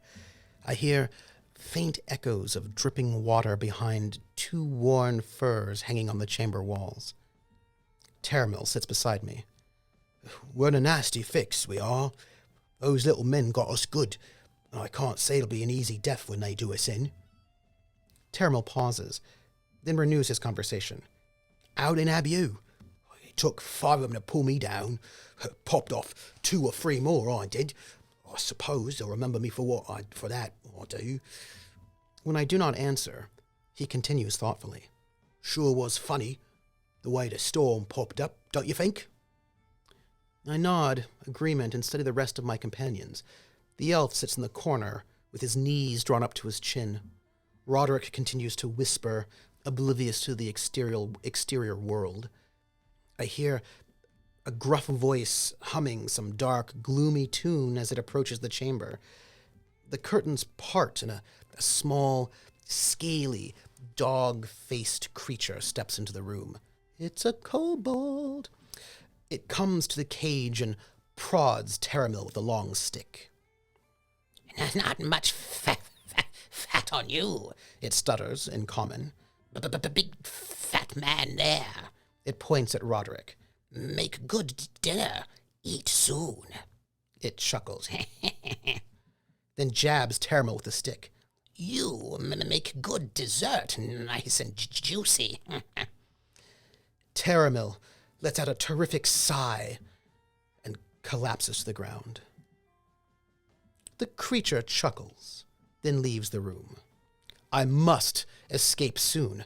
Will I examine the padlock or search the cell? Okay, we are going to... I'm a thief, so I feel like we should probably examine the padlock first. Can't hurt, right? It cannot hurt to examine the padlock, I feel like. That's 15, by the way. So we're just gonna, you know, examine the padlock. Just because we're a thief, and we have a whole pick locks of, like, 10. But, you know, it's old, so let's check it out. As I examine the padlock and chain, the elf says, Why waste your time, murderer? Our situation is hopeless. I ignore the elf and continue my inspection. Both the padlock and chain are rusty and battered. I reach for the bars near the door and twist the lock around. Despite its ragged appearance, however, the lock will require a metal tool to open. The chain, however, has many thin links that are nearly rusted through. Several strong people might break it. Will I try to break the chain or search the room? I feel like this is when we search the room, because I feel like trying to break the chain will make noise, and I feel like we search the room first. The module pin is right over elves. I know, right? Like, elves are very dramatic. We're going to search the room next, I think. Try to do as much as we can. Oh, searching the room is a invisible text. So we're going to... invisible text 16. I know we do need a fainting count for the cell. The poor elf. I drop to my hands and knees, searching the grimy floor. Taramil stands next to me. What are you doing? I think you've lost your mind, I do. Some ugly little thing wants to eat me for dessert. Sure, I surely don't see how crawling around on the floor is going to help at all. I explain that I want to save my own neck as much as Taramil wants to save his. But I can't do anything with my bare hands. He could also have a low charisma. Without further comment, Taramil drops to the floor and starts running his hands through the rubble. Soon, my fingers encounter something cold and stiff in a dirt-filled corner. I scrape the dirt away and pull a dull piece of metal 2 inches long. Taramil continues to search the cell, finding nothing but useless trash. I may pick the padlock, or wait and see what happens next. I feel like we should try to pick the padlock. That seems like a smart idea, because I feel like waiting to see what happens next will lead to our death. So let's try to pick the padlock, which is entry 18. So entry 18 is also an invisible entry, which has got some mysterious things going on. Let's see. 18. So entry 18 has got a bunch of boxes in it. And, I see. It says, you are a first level thief. Use the invisible ink marking pen to fill in any 3 boxes. If you are second level, any 4 boxes. If third level, any 5 boxes. If any number is equal to or below your open locks percentage, go to entry 19. If all numbers are greater, go to entry 20. Okay, so let's think about this, shall we? We've got to ponder this. Okay, so our pick locks is 20%. Okay. Yes, it's an early way of rolling 1d100. Okay, so let's do it like this, shall we? Why don't I bring up our docs? So you'll notice we have 1, 2, 3, 4, 1, 2, 3, 4, 5. We have 20 boxes, and we can pick 3 of them. Which ones do we pick? We only get 3. And we want to get something that's 20 or less. Okay. 3 1d20? Oh, no, but I want us to pick. We've got to 1 5 3 2 4 3. So that's XY, right? So 1 5, this one here. 3 2 and 4 3. You know what, Valtiel? We'll do it. So we want. I've got the website up. So 1 5. 1 2 3 4 5. 1 5. Everybody is a 24. 3 2 is a 15. Valtiel, thank you. Just because we checked, 4 3 is a 65. Whoo! Valtiel, you saved us. I would like to thank you. Otherwise, we would have died. But we didn't. we opened it. We did it. Valtiel, you're stream champion. You get a present. So we We go to 19.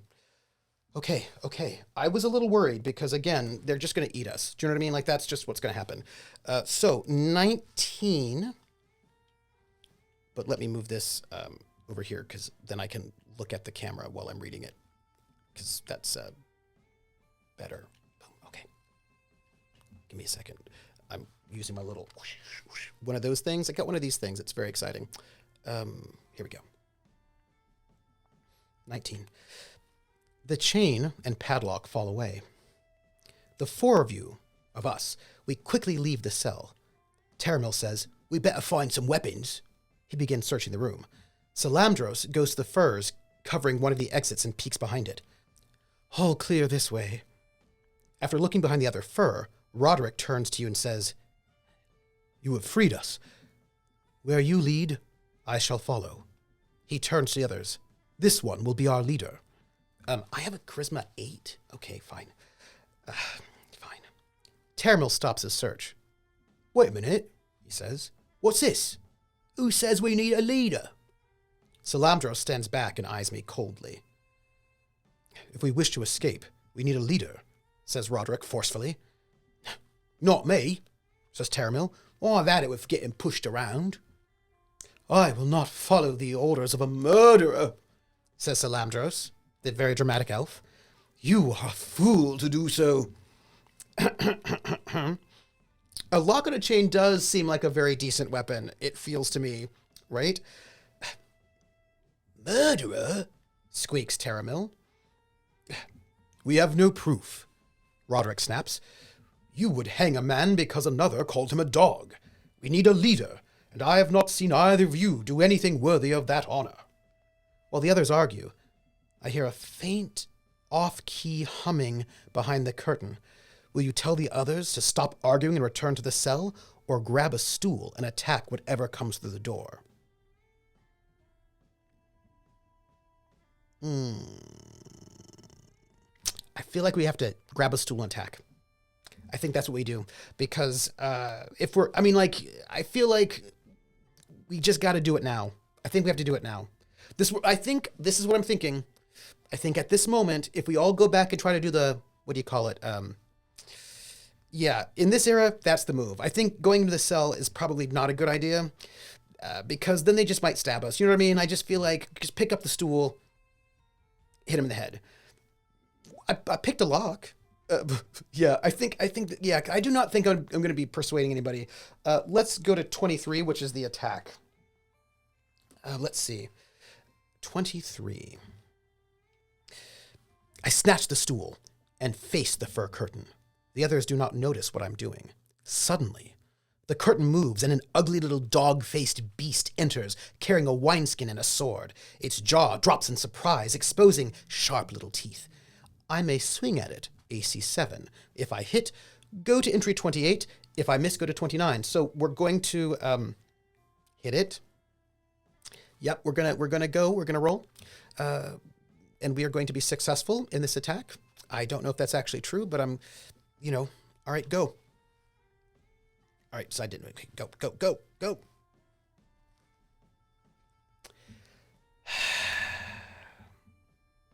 I rolled a 5.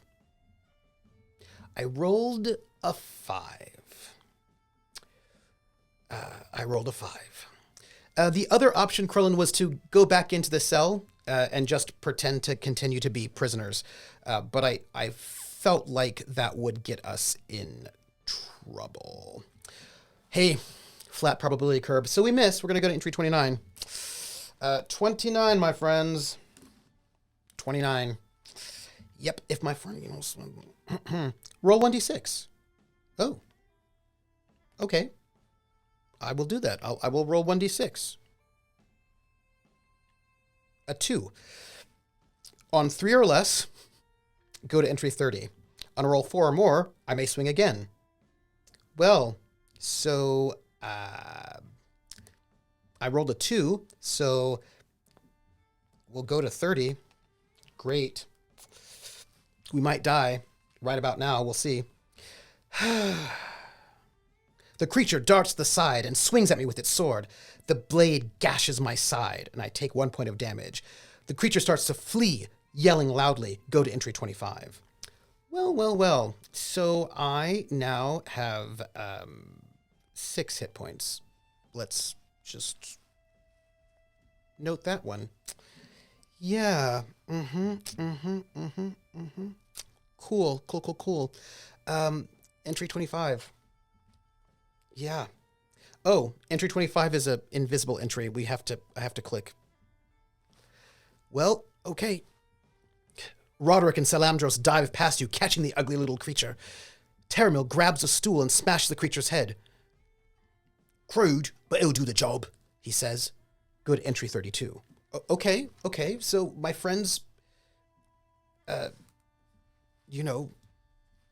they did something. They weren't just like bumps on a log. So that's something. This probably will not help my case for being a leader, though. Yeah. If what's his butt were paying attention, he would notice Storm was terrible at killing things. I know. I mean, I'm probably will be good at killing things later. I mean, I get double damage. Not friends, your personal band of minions. You're the leader after all. Right. Let me go to 32. 32. I may claim the beast's sword, which I'll take. Terramil will use the stool as a club. Roderick overturns the table, then breaks one of the legs off to use as a club. Salamdros also breaks a leg off the table. Though I search the room thoroughly, I find nothing else of use except the lamp. We may leave by the exit near the cell 33 or by the exit on the far wall 79.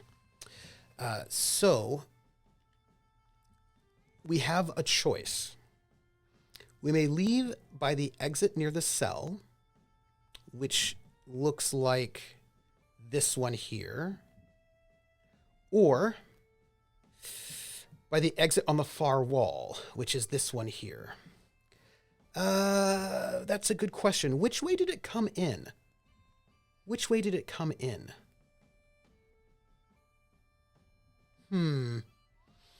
Let me think. One of them said the coast was clear, right? So, which way? Do you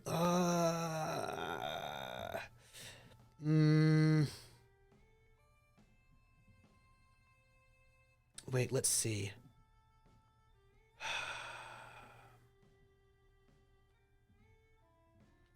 The coast was clear upwards. Ooh, we have choices here. We know that one was the coast was clear. We had 2 different curtains. Let me see. Yeah, they didn't tell us which one. They were never specific. So let's see. Well, in this map, we have a table with chairs and stools. And there's a curtain near the table and chairs with stools, which means perhaps there are bad guys close to that, right? So they could walk in and see us immediately. So I feel like maybe we'll go with Arcu Stefan and head east. Yeah, I think we're going to head east. That's Valtiel, which is, that is 33. So we're going to go 33, everybody, because it's the one that seems like if I were going to be bad guys, I'd be moving in closer to the table. So we're going to go 33. Okay. 33. I push the curtain aside and see a narrow passage beyond. I hear a few faint noises, but the air is dead still otherwise. The passage travels a few yards and then turns out of sight.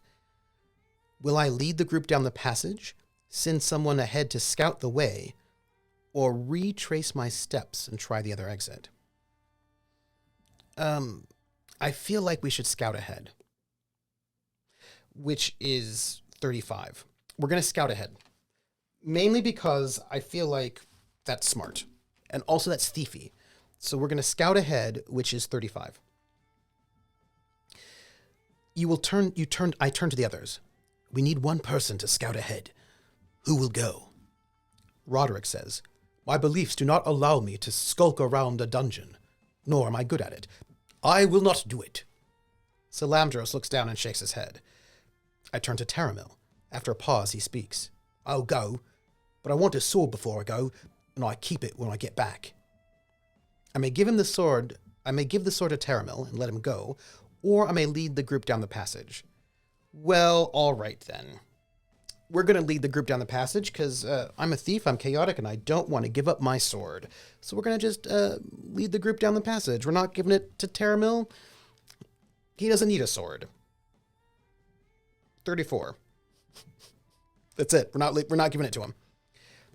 I move ahead cautiously, with Salamdros close behind. Roderick follows Salamdros, and Taramil is last. Me, Salamdros. Roderick, Taramil. Okay. When I reach the corner, I shield the lamp so Salamdros may use his elven vision to peer into the gloom ahead. That makes a lot of sense, right? If elves can just see into the gloom, they're very goth. Just going to note it. It travels a short way and ends, he says. Then there's another curtain. As he speaks, I hear a noise behind the curtain. I cannot tell what makes the noise. Will I try to move ahead silently, or leave this passage and return to the room with the cell in it? Ooh.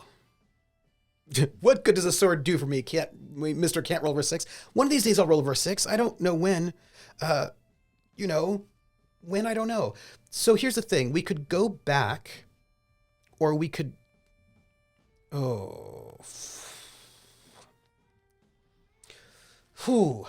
So we could go all the way back. There is something behind that curtain. So we could avoid whatever is behind the curtain and go all the way back.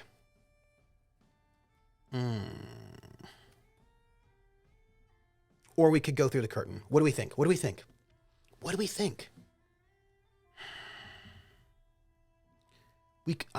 Move silent. Move silent is what a thief does. I'm a thief. I'm going to move silent. That's what I'm going to do. We're going to move silently, and we're going to hope that we choose well. I mean, look, move silently is 36. We are thiefy. Who's in charge of making the map? This is the Gold Age map making after all. I don't know if we have any paper though. So I don't, yeah, maybe I can use backstab and then I'll be successful. We're going to 36. I slip down the smoky passage, gingerly treading across the floor. I sneak to the curtain and peer into the chamber. Use map CC. Ooh, everybody. We have a new map. All right. Okay. Let's see. There it is. This is us. This is our starting spot right here. We crypt down here and we're going to look into this space here. Wow. Okay. The gloomy chamber is lit by a smoldering fire and a few rays of sunlight from the smoke hole above. 4 small, ugly creatures struggle to lift a large cauldron onto the fire. Will we try to slip into the chamber unnoticed, lead a charge, or turn around and go back to the room with the cell?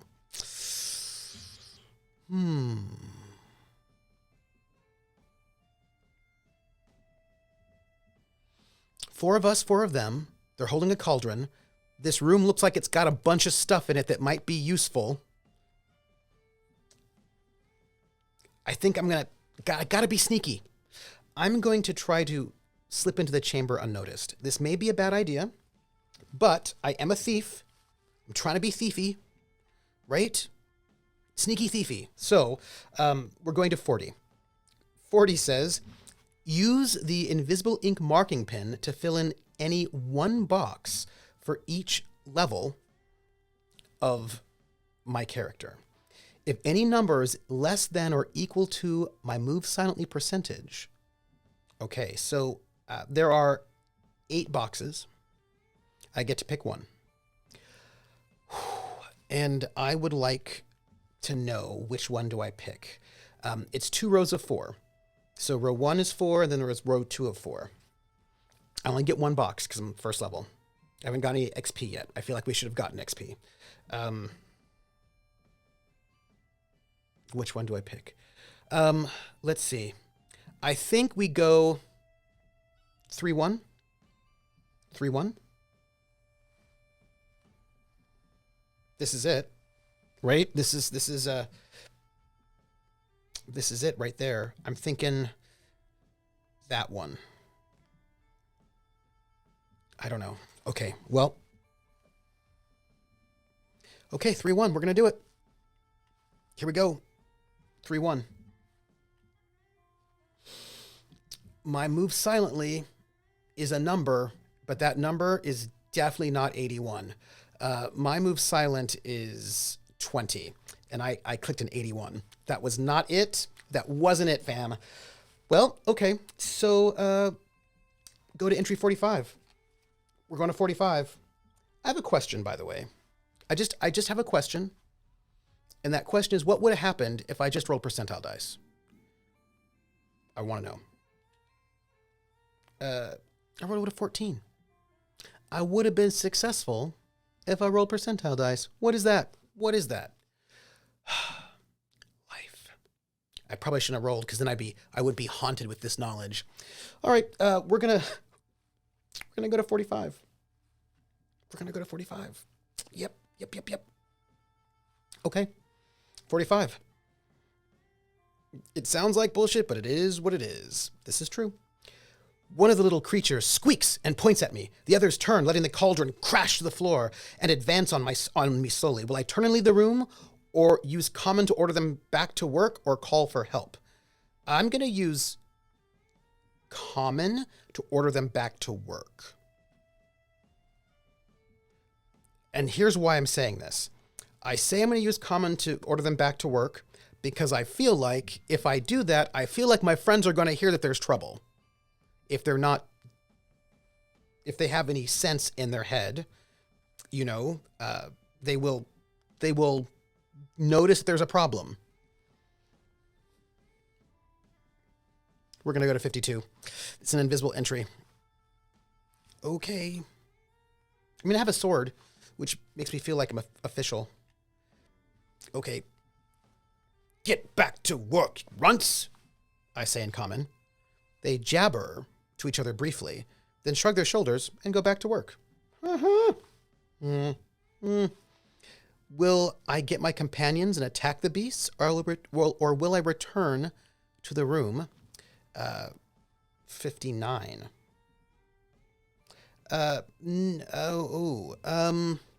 So either we get to go all the way back, or we go and have a fight. So this is tricky. This is tricky, everyone. What do we think about this? I've fooled them. There is a door we can leave out this way.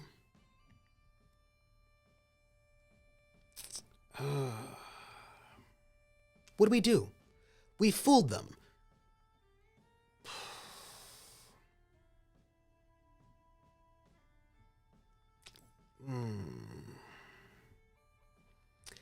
So here's my feeling. They keep saying, do you want to go back the other way? Do you want to go back the other way? But I feel like we're right here. Oh, golly gee willikers. You know what? And I'd call for help. Let's go back the other way. If we need to, we can always come back. But let's go back the other way, and perhaps we won't run into 1,000 kobolds. Okay, we lead the group back down the passage and push the curtain aside. I'm in the chamber with the cell. I may go to the other exit, which is 79, which I will. I feel like y'all, 79. I carefully open the curtain and peer down the passage. It travels only a few feet before it turns to the left.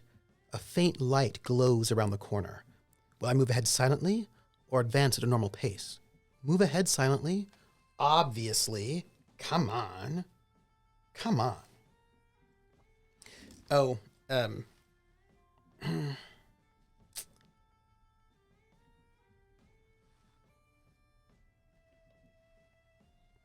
higher numbers are close to the exit?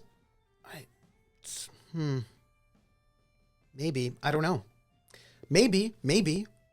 Could be, yes. So, by the way, we're here at this 80. We've got 2 rows of 4 and 1 row of 3. We get to pick one number. One number. Asking repeatedly if you want to move silently is a good way to train the new player to do thieving. Absolutely. Which one? I feel like we could maybe pick this one, which is 3-3. But Valtiel, what do you think? Since Valtiel has got the touch. What do you think? I was thinking this one seemed... Or maybe this one here, which is like 2-2. Maybe 1-3. All 3 of those seem interesting. Maybe it should just be 2-3. 1-3. No. 2-2. We're going to go... We're doing 2-2. That's it. 2-2. 80. Where are you? Oh... 2-2. Okay, here we go. 2-2. 6. Yes. Yes. We did it. We did it. We did it. That is, we're good. If it's less or equal to move silently percentage, go to entry 81, which we will do. We will do that. We will go to 81, which is invisible, but... Okay. Okay, we did it. We're going to 81. Okay. We're not dead. We're not dead. We're not dead. I creep around the corner in time to see a man step into the hallway and walk towards me. Clearly the other way was way better. Will I go back and warn the others? 83. Or hide in the shadows, trying to remain undetected until he passes. Ooh.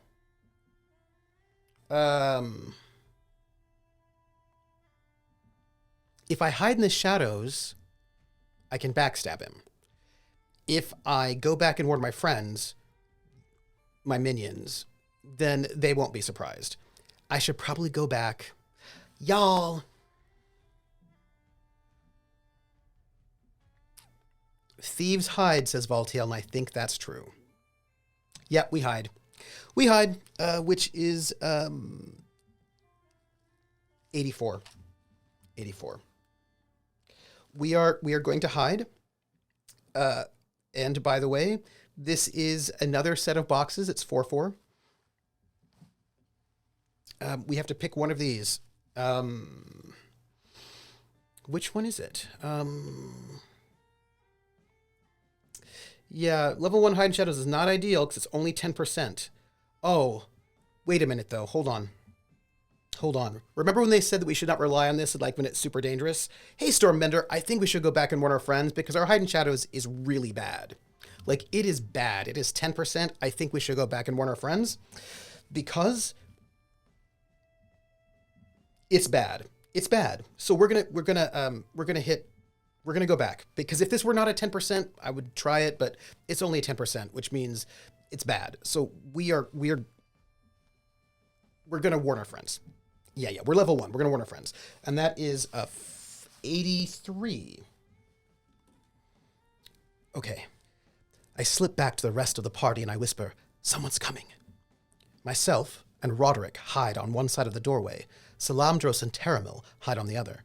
The man soon steps into the room unaware of our ambush. I may strike him once with my weapon.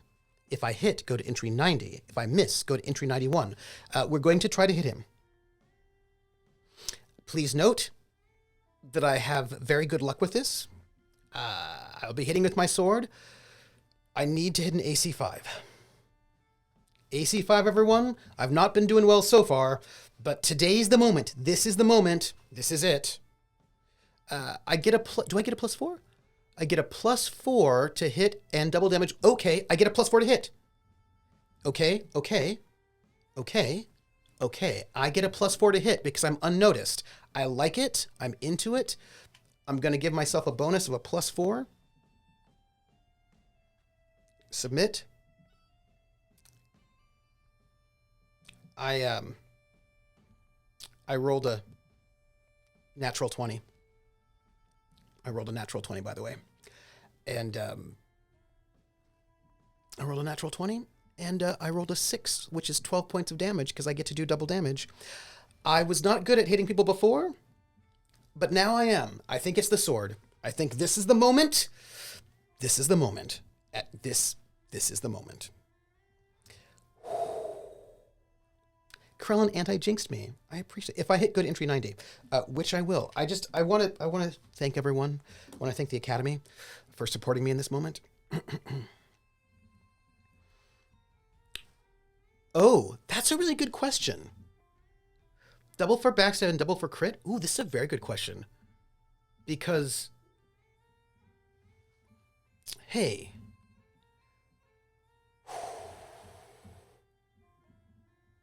Is there crit in basic? This is a question I don't know if that's true. Yeah, I don't think there is a crit in basic. I don't think there is. I think we might be critless. All right. The man barely walks through the curtain before I and Roderick attack. My blow strikes him soundly, and he staggers back a step and reaches for his weapon. I may strike him again. If I hit to go to entry 96, if I miss, go to 91. Excuse me. I hit him for like a bazillion points of damage. I'm gonna just note that I hit him for a bazillion points of damage. I feel like he's dead. We're gonna follow the instructions, however, but give myself 2 hits. You know what? I think that's fair. Since they're not taking our damage, we're gonna take that. Yes. Scabbynack, I agree with you. Do we think this is fair? Since they did not allow us to put our massive damage on him, can we just count that next one as a hit as well? I will abide by your thoughts. I will not do it unless you think it's fair. Okay, good. We think it's fair, we'll do it. So if we hit, go to 96. Yeah, the man falls to the floor and does not move. Thank you. If you need a sword, you may take his. If you do not, Salamandros will claim it if he does not have a sword. Fair enough. Terramil immediately removes the chainmail and struggles into it. Wow, thanks. Wow. Thank you, Mr. Baketastic. I think it's fair, because honestly, that one hit, that backstab, max damage, should have just knocked him out right away. So I feel like it's fair. I'm going to note that Salamandros... Well, I should put this on a different page. Salamandros has chainmail. I don't know if this is going to make a difference. And... No. Salamandros has a sword. And Terramil has chainmail. We'll just note it. Yeah. Okay. Will I lead the party down the passage or remain here a short while? Oh, why would we remain here a short while? I don't know if that's a good idea. Right? I feel like we should just move forward. I mean, we did an ambush. We move forward, right? Why would we remain here a short while? Why would we do that? That seems odd. Let's not do that. Let's lead the party down the passage. Sometimes I wonder. I wonder if they're just baiting us. Do you know what I mean? Yeah. I don't think we need to rest because they don't have short rests in basic D&D. So we'll just move forward. The party moves carefully down the passage and around the bend. Light still shines from behind the doorway ahead. Signaling the others to wait, I sneak up to the opening and peer into the room. Use map. FF. Okay. Let's, yeah, don't fall for these amateur bait attempts. Here we go. This is us here. Map FF. All right, and we're going to start up here by the X. Okay, all right. 2 men sit at a table drinking. Both wear chainmail and have weapons hanging at their sides. I really feel like those kobolds would probably have been easier to hit, by the way. Several torches flicker on the walls, and a lantern hangs above their head. I see another opening on the other side of the chamber. I cannot identify the rest of the items in the room, for there are many shadows. Will I move silently to the far exit, suggest attacking the men, or create a diversion so the others can sneak through? So, I feel like 4 kobolds are way easier to kill than 2 men in chainmail with weapons who also Yeah. So here's my feeling, everybody. My feeling is we go back the other way. Um, yeah. I want to, I'm here for you. I feel like we should go back the other way because two men in chainmail with weapons seems more of a problem than four kobolds. So we're gonna head back. Yeah, we're gonna head back to those kobolds, which I believe was 52. Yeah, we're gonna hit the kobolds. Yeah. Yeah. Yeah. I don't yeah, we're going to get our companions to attack the beasts, which is 41. Because I don't like it. Yeah, 41 to attack the kobolds. That's what we're going to do. Because I feel like kobolds are easier to attack than people with armor. So we're going to go back. I say to them, those two men are heavily armed, and I don't think you have the ability to sneak past them. So I say we go back to those kobolds who are carrying a heavy cauldron, and I think we can sneak up on them and surprise them. All right, let's go. And so we sneak back around until we head to that room with the cauldron, which is 41. I whisper my plans to the others, and then... Yeah, that one guy flat out won't sneak past. Yeah, the cleric is not going to sneak past them. He's like, I am not sneaky. It's against my honor, and also I'm really bad at it. So, right, clearly we're going to have to just go after those guys. So, we rush into the room, and the others follow close behind. As I move toward the surprised creatures, they drop the cauldron, and it smashes against the floor. The jabbering creatures are too stunned to do anything this round. Yeah. I may strike at one of the creatures, AC 7, at this round. If I hit, go to entry 46. If I miss, go to 47. Everyone, they don't get to attack this round, and I'm feeling really good about it. So I'm going to try to hit them. Hey. I feel like, here's my question. Let's talk rules. We're all GMs, so we can have this discussion. It says I get a +4 to hit when striking. No, I'm not striking from behind. I'm just shocking them. So I don't think I get the +4 because it says only from behind, unnoticed from behind. So yeah, let's do it. Let's do it. I need a. Really? I rolled a 3. Under a 3. Yeah, it's unnoticed. It's unnoticed for +4. Yeah. So, no, I miss. I'm only really good at backstabbing people, is what I'm trying to tell you. So I'm gonna miss, which is great. I'm gonna go to 47, but they don't have any actions this turn, so that's something. 47. The creature ducks my swing and springs at me, trying to stab at me. As it hits my chest, I fall backwards and it lands on top of me. The creature, hold on a second, you can't hit me. You can't do anything this turn. Fine. Right? The only bad part, Whispering Disturbance's last rolls, yeah.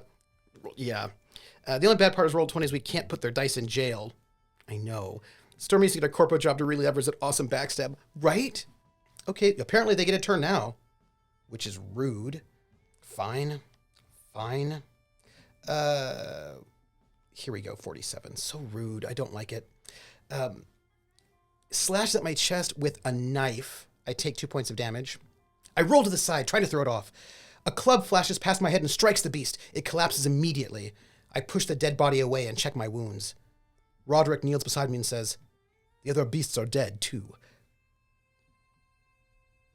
I could change the color. Let me change the color. Clearly green is not working for me because I'm a thief. Let's go with dark gray. Yeah. Okay. I'm at 4 hit points. Which is great. So Roderick can heal me, but he can heal me only once. I think we wait. Before we get him to heal us. The question we have is, do we search the chamber, go to the far exit, or return to the room with the cell? Yeah, we search the chamber. Yeah, DSP is like the only point of health that matters is the last one. We are going to search the chamber. We did not go into this place for no reason. 48. Almost immediately, Salamdros points to some knives and mallets on the table. Do you think we will find these useful? If I have not already armed your companions with weapons from this room, I may do so now. They all have weapons, everyone. Roderick will use a mallet. Somebody note that. Of course, because he is a cleric. All others will use knives if they do not have swords. So, Salamdos has a sword, Teramil has knives, and Roderick has a mallet. I feel good about that. There's nothing else in the room except rotting food. Will you return to the room with the cell, or go to the far exit? Back when clerics had only blunt trauma weapons for our clerics, we're going to go to room 60, entry 60, which is the far exit. Because back that other way is no good. And also, it's much easier to kill kobolds than it is humans. You walk to the doorway. Go to entry 61. Ah, yes, the old blunt-edged clerics. I remember them well. Yep, just like I remember magic users. Daggers, darts, staff. That's it. The area beyond is dark. Who will investigate this room? Teramil, Salamdros, Roderick, or yourself? Easy. Salamdros. Because Salamdros is an elf, and elves can see through the gloom. Clerics, they're clearly, yes, hospitallers, yes. So, Salamdros, who is our elf, is going to go into the dark. Salamdros is 63. 63. Let's do it. Salamdros peeks around the corner. There are many boxes and shelves in a small room beyond. The floor is very dirty, and there are dozens of rats in there. I see no other doors. Will you go back to the room with the cell, or lead the group into the next room? Oh, sling. Thank you, Stormbender, yeah. Emo elf. He likes the dark 'cause it's like his soul. I think they could do slings, yes. So, according to Salamdros, there's nothing there but rats and boxes. Yeah, this is a good question. Are they combat rats or inconvenience rats? This is a good question. He says there's nothing in there. So I suppose we should go back. Although there could be like a secret door. Do you know what I mean? Because like sometimes there are secret doors.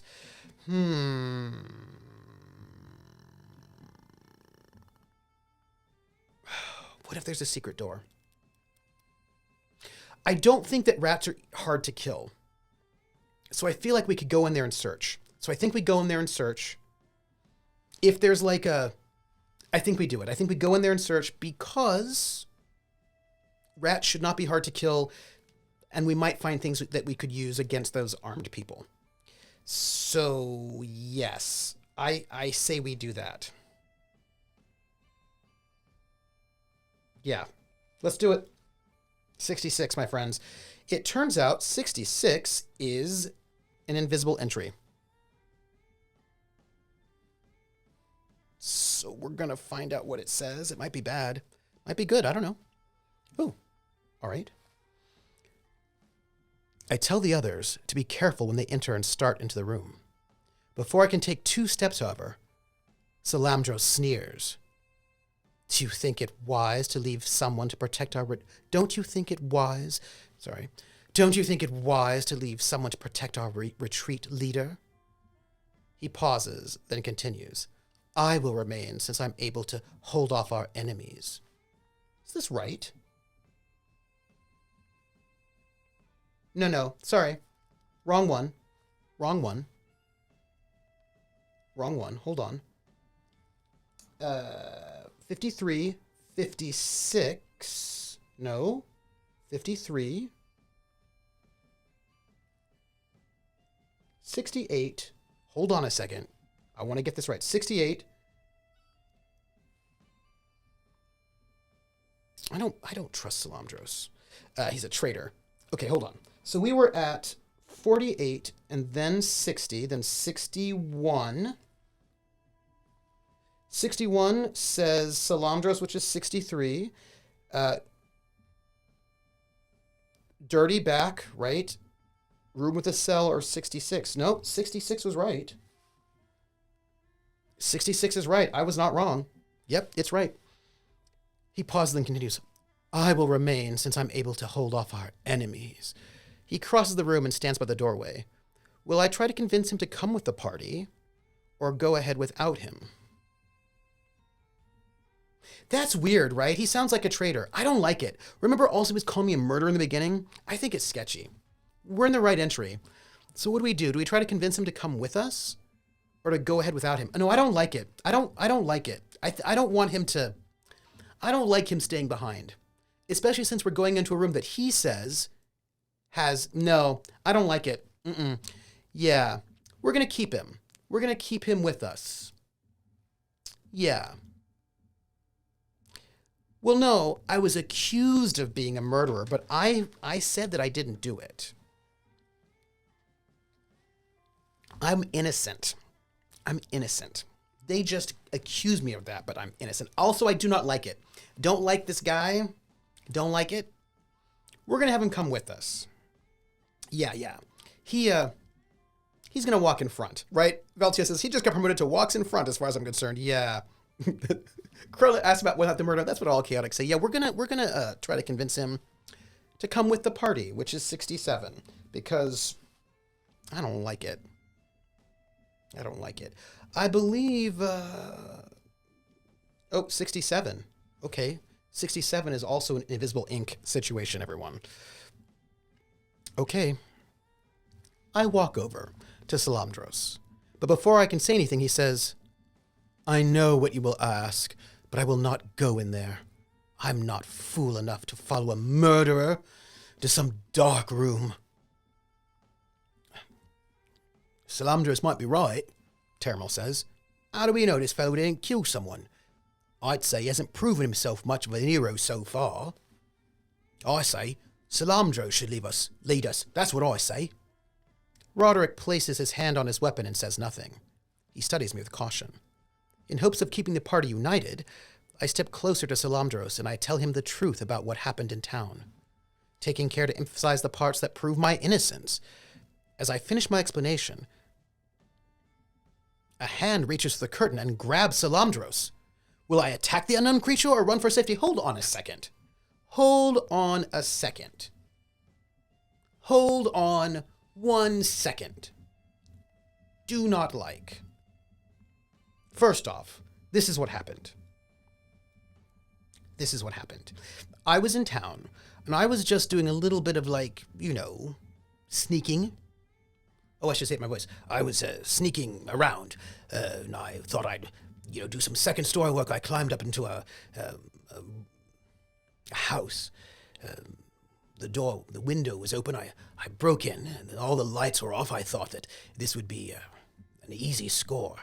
And when I came into the room, well, there was a dead body covered in blood.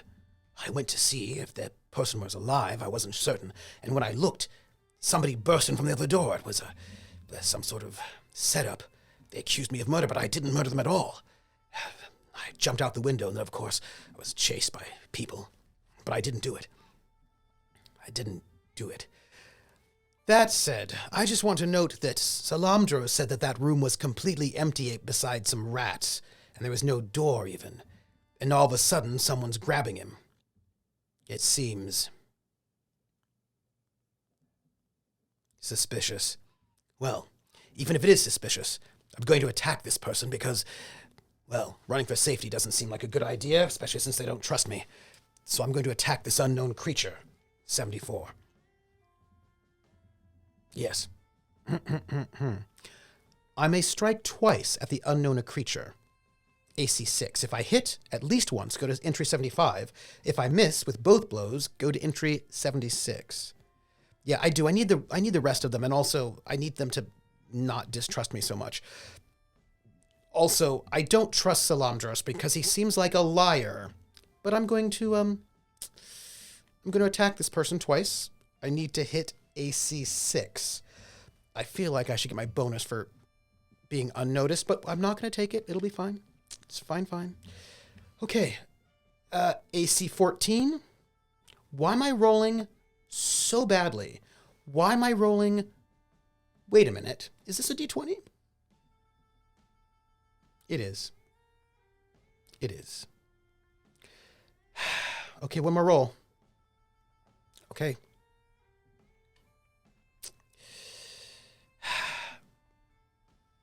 AC 10. I rolled better. Still not good enough, though. No. Still miss. 2 misses. I want to know why. I just want to know why. I want to know why. All right, backstab only, apparently.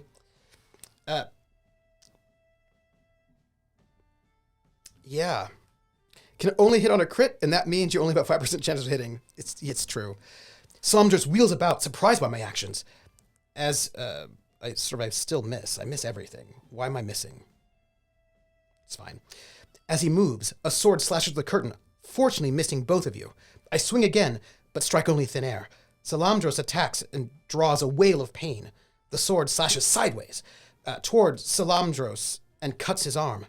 I swing at the mysterious attacker again, and as I do so, Roderick joins the battle. Yeah, Roderick, where were you all this time?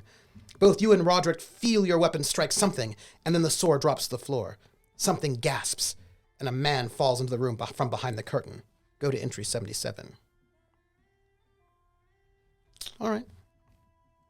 Salamdros turns to me and says, "You have saved my life. I apologize for my misjudgment of your character." He bows low. I accept his apology and turn to examine the body. I need to level up, friends. But you don't get to level up unless you defeat enemies. Dang it. Level 1 thief was not great, but at least it was not a level 1 magic user. That is true. But hey, level 1 magic user, you can cast light and sleep. You know? BP Phantom says, remembers back to 2nd edition Confusion where 2 clerics were swinging at each other, missing repeatedly for several minutes. Yeah, it's a good thing it missed Salamdros that first time. Yep. The man wore no armor, but he did carry a sword. If I need a sword, I may claim it. If not, Salamdros will take it. I think we're pretty good with swords right now. Yep. Will I go into the next room or return to... We're going into the next room. Why do you keep asking me this? We're going into the next room. I mean, we went through all this way. Magic Missile! I don't think you got Magic Missile yet, right? I don't think you got Magic Missile until... Later? Yeah. Sleep, slash some throats is what I'm trying to say.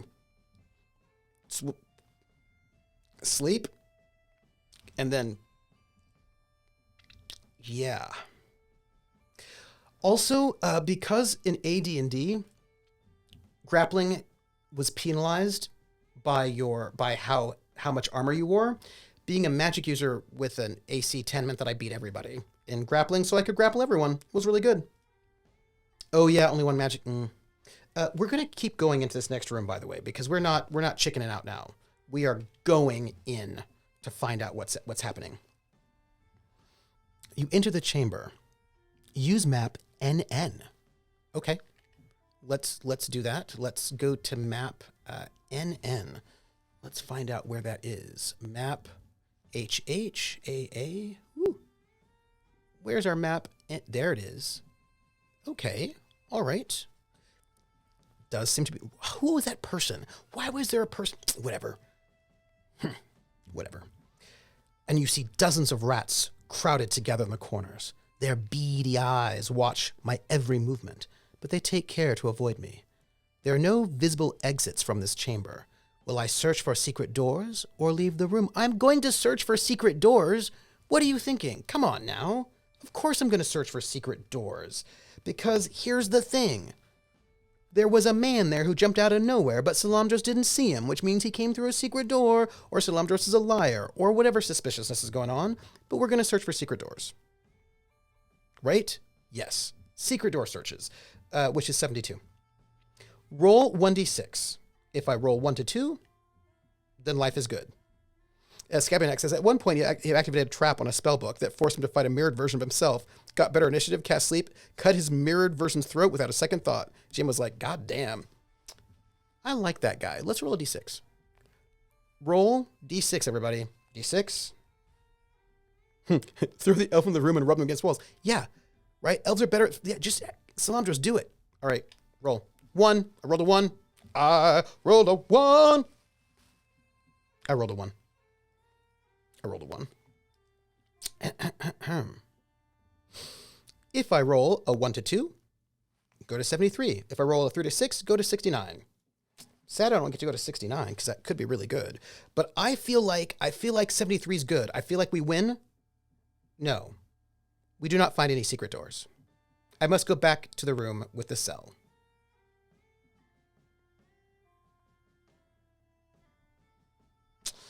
That seems unfair. That seems unfair. Seems unfair. Wow. That seems awful. We could have found a secret door. We could have been heroes. Wow. Wow. Well, we're going to 59 then. Now the only option is to go back and fight the armored humans. It is, which I'm very excited about. Yeah. Cool. We're going to be heroes just, thank you, Artie Snack, just for one day. So we're going to go to 59. We've got to go to 79, right, where those other humans were. And then we're going to sneak up over there, which is 81. What's our entry? We've got to get to 84. What's our number? We're going to find it. Oh, I wrote it down. Hold on. Then we went to 84, then 90, then 97. That's where... Maybe getting that heal would be a good idea. I want to wait. I want to wait. I want to wait. I want to wait. I just feel like we have to wait before that healing. Okay. The party trusts us now. So my choices are move silently to the far exit, suggest attacking the men, or create a diversion so the others can sneak through. Creating a diversion will not work because Roderick won't sneak. If I sneak, that will not help everybody else. I think we just have to attack them. It's not my preferred option. But I can suggest attacking the men. It doesn't mean the rest of the party will take me up on my suggestion, but I think that's what we have to do. Yeah, well, 104, everybody. Yeah.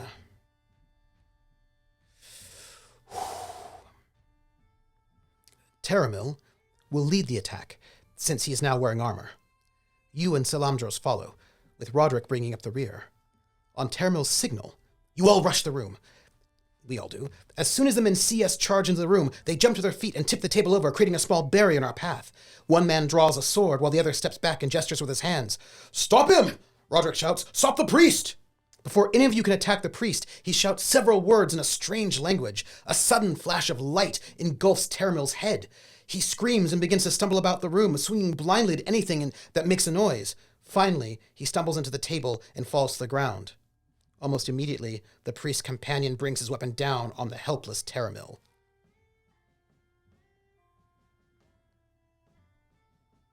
Well, that seems bad. Okay, we'll continue on reading that one. Salamdros yells a battle cry and attacks Taramil's killer, swinging his weapon with a rage of grief. You kick the fallen table aside and charge the cleric, who is frantically trying to grab his mace. I raise my sword to strike, but Roderick screams, "Take him alive!"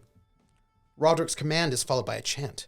I hesitate, waiting for Roderick's spell to disable my opponent. The evil cleric takes advantage of my hesitation to reach for his mace. Raising my sword to strike, I yell, "I can't wait!" Suddenly, bright light engulfs the cleric's head, and he drops his mace. I throw myself at his legs and tackle him. Within seconds, I have knocked him unconscious. Oh, nice. As I look about the room, I see Salamandros has defeated his opponent, but Taramil lies motionless on the floor. Roderick kneels next to him, praying. Finally, he looks up and says, "We can do nothing. Our friend has passed into the land beyond." Will I search the room, leave by the far exit, or question my prisoner?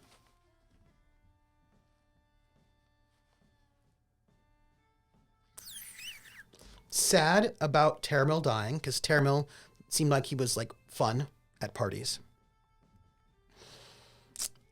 I feel like we loot first, right? Question first, search second, then leave. You know, if we question first, he might tell us about like a secret passage or whatnot. So we will question first. We'll question first. That's 110. Yeah.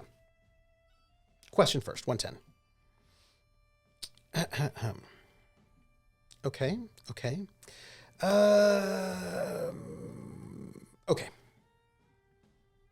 Is our prisoner unconscious? Oh, he is unconscious. Our prisoner's unconscious, notes Stormbender, so we search first. We'll search first.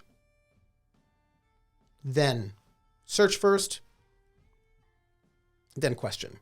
Because maybe we'll find good stuff. Searching is 108. Stormbender, good point. We search both the room and the men.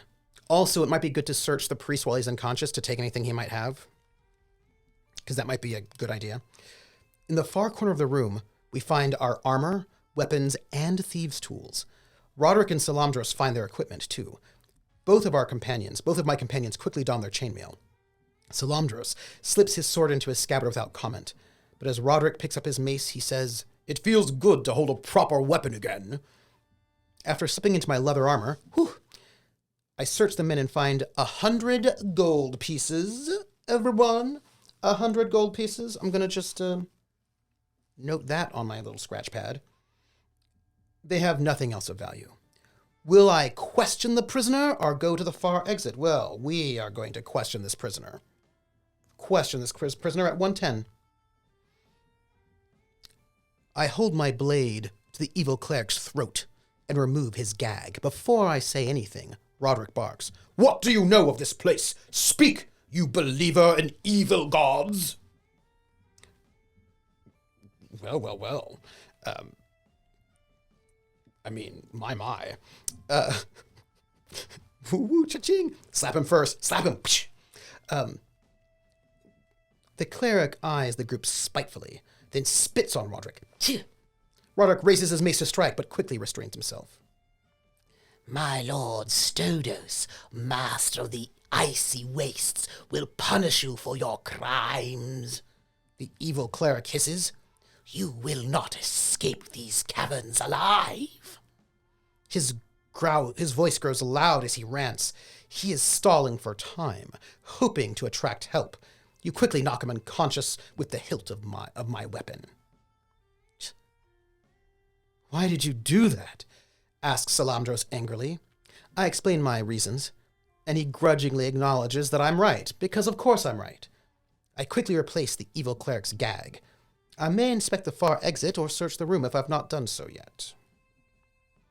We're going to expect the far exit is what we're going to do. Yes. Far exit is 106. Let's just do that, shall we? Also, who is this Lord Stodos? I'm going to write that down because maybe it's important. Stodos? Master of the Icy Wastes. Taking notes. I don't know if we can use it, but you know, we might. 106. I pull the curtain aside carefully and see a heavy portcullis. Will I attempt to lift the gate or search it for traps? I'm going to search it for traps. Come on now. This is not my first time playing D&D. I know that you search it for traps. Come on now.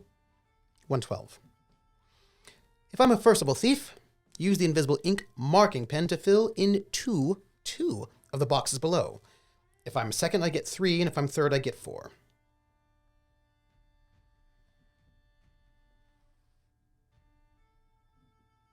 So, this is our moment. Oh, that's so small. Why are you so small? Why are you so small? That's not what I want. Excuse me for one moment. This is too small. I do not like it. Hi, Docs. How are you? Let me make you a little bit bigger. Huh.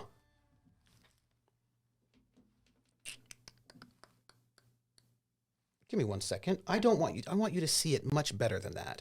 That is far, far too small. And okay, here's my dock view. That is over here. This is no good. Let's make this a regular size that we can be proud of. You know what I mean? We don't want to fake the funk. There we go. There we go. I'm so sorry that you had such a sad situation. But this doesn't look right either. Give me one more moment. I want you to have goodness. So, by the way, what we're looking at is a number of boxes. Hello, dock view. Oop. Here we go. I wonder why this looks like that. Whatever happened to it? We're going to fix it. Does that look right? That looks right to me. Yep, looks right to me. Oop. There. And move it right over there. And there. Perfect. Okay, folks, we've got 4 by... Oops. Pardon me. Let me get that for you. 4 by... What is that, 5? 1, 2, 3, 4. 1, 2, 3, 4, 5. 4 by 5, everybody. So, much gooder. So we need to pick 2 boxes. 2 boxes. Okay. What do we have? We have 2. I'm thinking 4 for one of them. But I want you all to pick the second one in case it's all bad. 4 is one that I pick. So I'm going to pick 4, which is an 11. Oh wait, 1, 2. 1, 2 is 9. Okay. We only get 2 boxes. So we've got an 11 and a 9, and we're looking for find traps. Our find traps percentage is... It doesn't tell us. What's our find traps? Oh, 10%. Oh my gosh. Okay. I got an 11, which was not good enough, but I want to thank with the deepest heart, my heartfelt depth, the depth of all of my heart. Hawkeye, thank you for that 1, 2, because Hawkeye, 9 will do it. 9 does it. Hawkeye, you are a star right now. You get star points. I don't know what it's for, but there's gonna be star points. Star points. Whew. Okay. We get to go to 113. I can't believe it. Thank you, Hawkeye. Thank you. I was close. I find a small hollow dart and a spring-loaded trap. After removing the dart, I may go to entry 111 and open the gate. Well, then I will. I will go to entry 111 and I will open the gate. Oh, Hawkeye. 111. After several attempts to lift the heavy portcullis, I asked the others to help. I probably should have done that first. All 3 of you grasp the bottom and heave. The portcullis slowly rises over our heads and locks in place with a click. We all step through quickly. We hear the chains of the portcullis rattle loudly and turn around just in time to see the heavy gate slam back to the ground. As we inspect it, we see that one of its chains snapped. I would have to replace this chain before operating the gate again.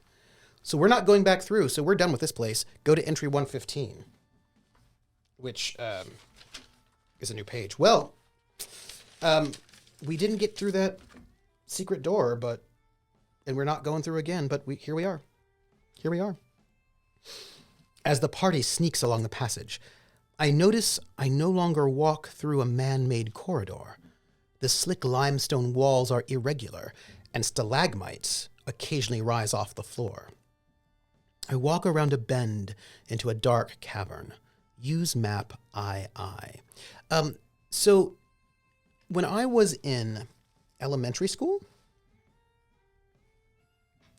yes, Arcustafon, it is true. Always trust the sponsors. I think it was elementary school when I went to the Exploratorium, which is in San Francisco, and there was like a room that had stalagmites and stalactites, and I remember the sort of guide said you can always remember stalactites versus stalagmites because mites crawl on the ground, and tights are like it had to do with you hold tight when you're on a bus and they have those little straps that hang down from the ceiling.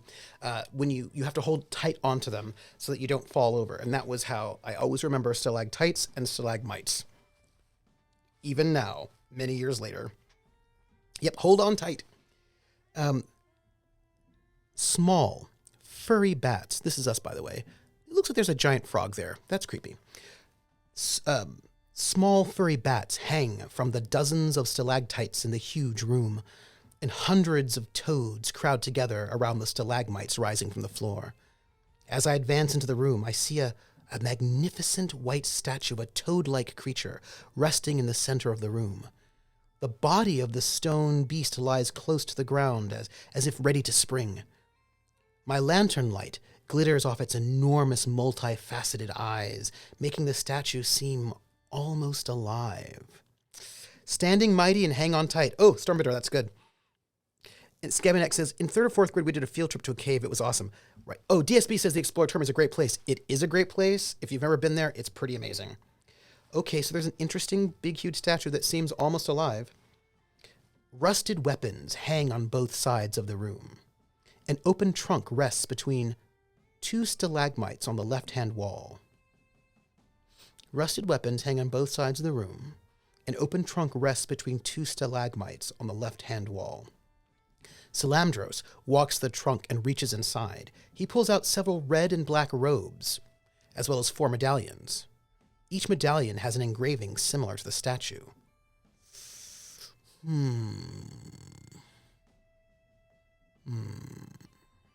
Roderick circles the statue slowly, studying it from all sides. Finally, he says, "If I remember my studies properly, this is a statue of the vile god Stodos, called Master of the Icy Wastes by his worshippers.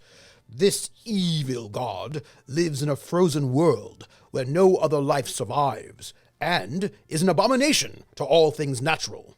His worshippers desire to spread his icy realm throughout the land. Some even believe he bestows power over the elements upon his most devoted followers." "The unnatural storm that brought us here," gasps Salamandros. "Could his vermin have caused such a thing?" Roderick thinks for a moment. "Yes," he finally answers, "and if so, the lands below face great danger. Fate has brought us here to battle this loathsome evil. We must demolish this foul temple and destroy the leader of this evil band. Help me deface this accursed statue." Will I help deface the statue, 117, search the room, 116, search the statue for traps, 118, or leave by the exit I have not explored? Well, this seems, interesting. We can, we're going to fight a god at level 1? I'm sure it'll be fine. So I feel like we should maybe search it for traps, right?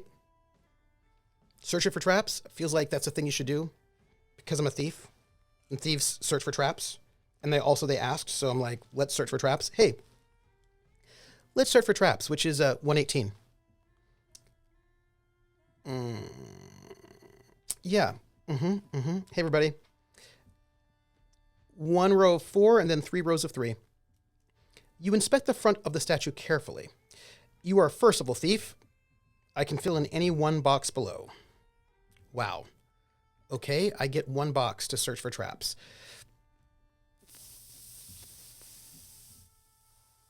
Wow.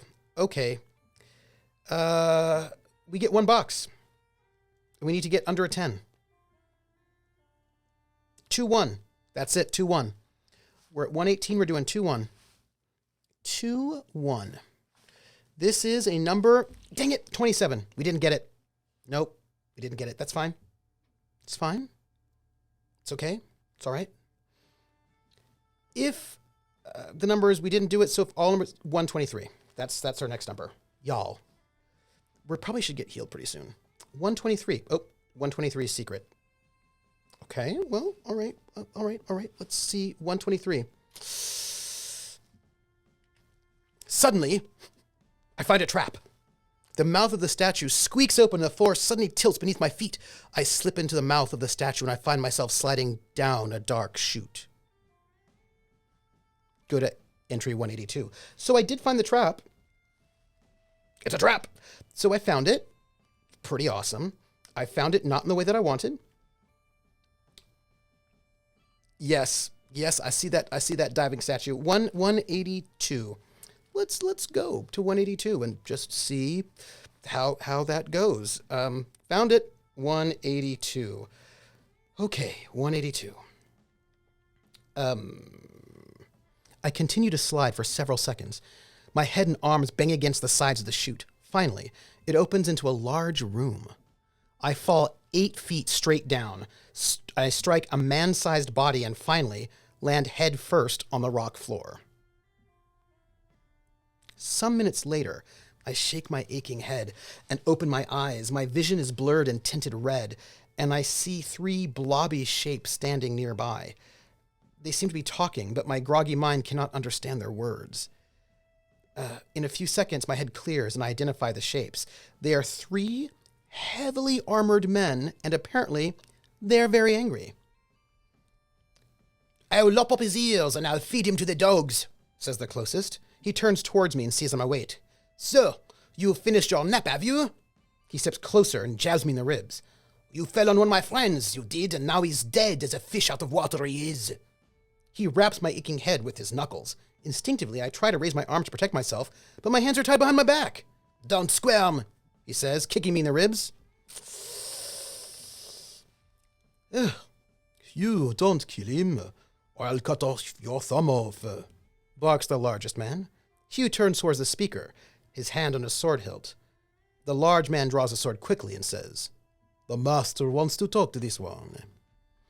Malkadoshian says, "I think the only rational thing for you to do is to take their late companion's place and join their forces. It seems fair." Yeah. Hugh releases a sword hilt and says, "Okay, Morgan, but when the master finishes, we've got a little game to play with him and me." The others chuckle nastily. "Sure, Hugh," says Morgan. "Just leave enough meat for the rounds." Morgan opens the door behind you and says, "This way, scoundrel." The men drag me through the door and cut my bonds. My fingers ache as the blood flows back into my numb hands. The largest of I hope my friends are coming to get me, right? Like, are they not going to come and get me? Where have they been? Why are they not on their way to get me? I feel like they should try to come and get me. Okay. Otherwise, they're completely useless. The largest of my captors grabs my shoulders and turns me around. A black-robed figure sits behind the heavy table on the other side of the dark room. On either side of the hooded figure, a candle set in a wolf skull holder sputters noisily. The hooded figure studies me briefly, then waves all but Morgan out of the room. I hope they really should not be dead. They were just standing around, you know. "Well, now," hisses the master. "You are a resourceful youth. I fear I have underestimated your capabilities, but I will not make the same mistake twice." He stands almost silently and says, "But I am not a vengeful man. I will give you an opportunity to free yourself from the debt of lives and trouble you have incurred in my abode." He reaches into the darkness behind his seat and pulls aside a black curtain. Several large, slimy frogs sit in a cage behind the curtain. You can see the tips of long fangs sticking out from their mouths. I will take payment in 2 forms: your service or your life. The choice is yours. He smiles, and I see that his face is almost bone white. Will I agree to serve the master or refuse him? So I feel like what you do is you say yes, but you're lying. Right? This is what I feel like you do. I feel like you just are like, yeah, absolutely, I'll serve you. Are you kidding? Sure. Right? I mean, I feel like I would be like, absolutely. I don't know if the game will let me do that. That's the thing that always bugs me about games. My intention is to lie.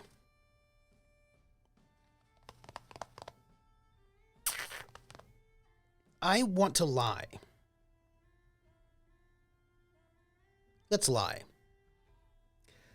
But do you think the module will take your deception into account? I doubt it. This is the thing that's really tricky. You should let me lie. Game, let me lie. Because what I want to do, because I'm a thief, is lie and be like, oh yeah, totally. I'm totally with you. Yeah. Okay, we're going to try to lie, is what we're going to do. Right? Because I feel like if we reserve service, he's just going to...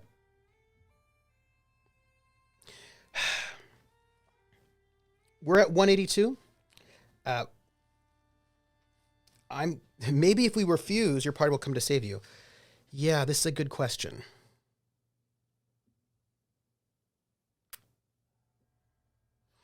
This is what I'm going to do. All right? We're at 182. This is what we're going to do. We're going to say we'll serve him. We all know, because we're here together, that this is a lie. If the game book thinks we're telling the truth, we're going to go back and say no. Right? Because we're not telling the truth. We're lying. So we're just going to make a note of this branching moment. We say absolutely, but we're lying. We're lying. The master smiles, pleased. Of course, I cannot give you your weapons at this time. The others do not trust you. After you gain their friendship, we will not have this little problem. With that, Morgan leads you out into the outer chamber, where the others who captured you wait. He listens to you and whispers, Be careful, newcomer. You will attack you if given any excuse. He turns to the others and says loudly, Meet our newest member, signed on by the master himself. He looks directly at Hugh as he says the last part of the sentence. The others greet you sullenly and turn away. As you start to settle down, a little scaly creature runs into the room and squeaks, Attackers! Attackers! Help up! Help us! It runs back the way it came. Morgan thrusts a sword hilt into my hands and drags me after the creature. I round a bend and enter a room where the master and 2 of the little creatures are battling Roderick and Salamandros. Kill them, orders the master. Morgan shoves me towards the fight. Will I attack Roderick and Salamandros, or will I try to kill the master? This is easy. This is easy. I try to attack the master. Obviously, that's 185. Come on. Like, I was lying the whole time. 185 is a secret, hidden, invisible text. Let's just see what it says. I'm very excited to find out that we're going to go kill the master right now because, I lunge at the master, swinging my sword with all my might. The sword cuts through the air where the master should have been standing. The room becomes a blur of colors whirling about my head. I fall to the floor disoriented. Go to entry 190. Yeah, that was a test. That was a test. Yeah, that was a test. So let's just go to 190, shall we? Yeah, Well, I did say I was lying. I slowly regain my senses. I'm in the same chamber, but everyone else is gone. All of my weapons and equipment lie beside me in a neat pile. I see no sign of the master, Roderick, Salamandros, Hugh, or anyone else. Standing unsteadily, I stumble about the chamber. The floor is thick with dust, and the only tracks in it are my own. The chamber looks to have been long deserted. I gather my weapons and slip into my equipment. A hollow voice suddenly echoes throughout the chamber. You have done... Oh, wait.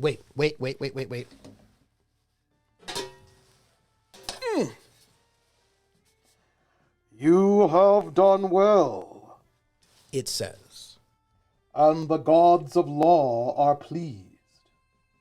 If you demonstrate such faith and trueness of heart every day, you will do well in the world. Remember our words.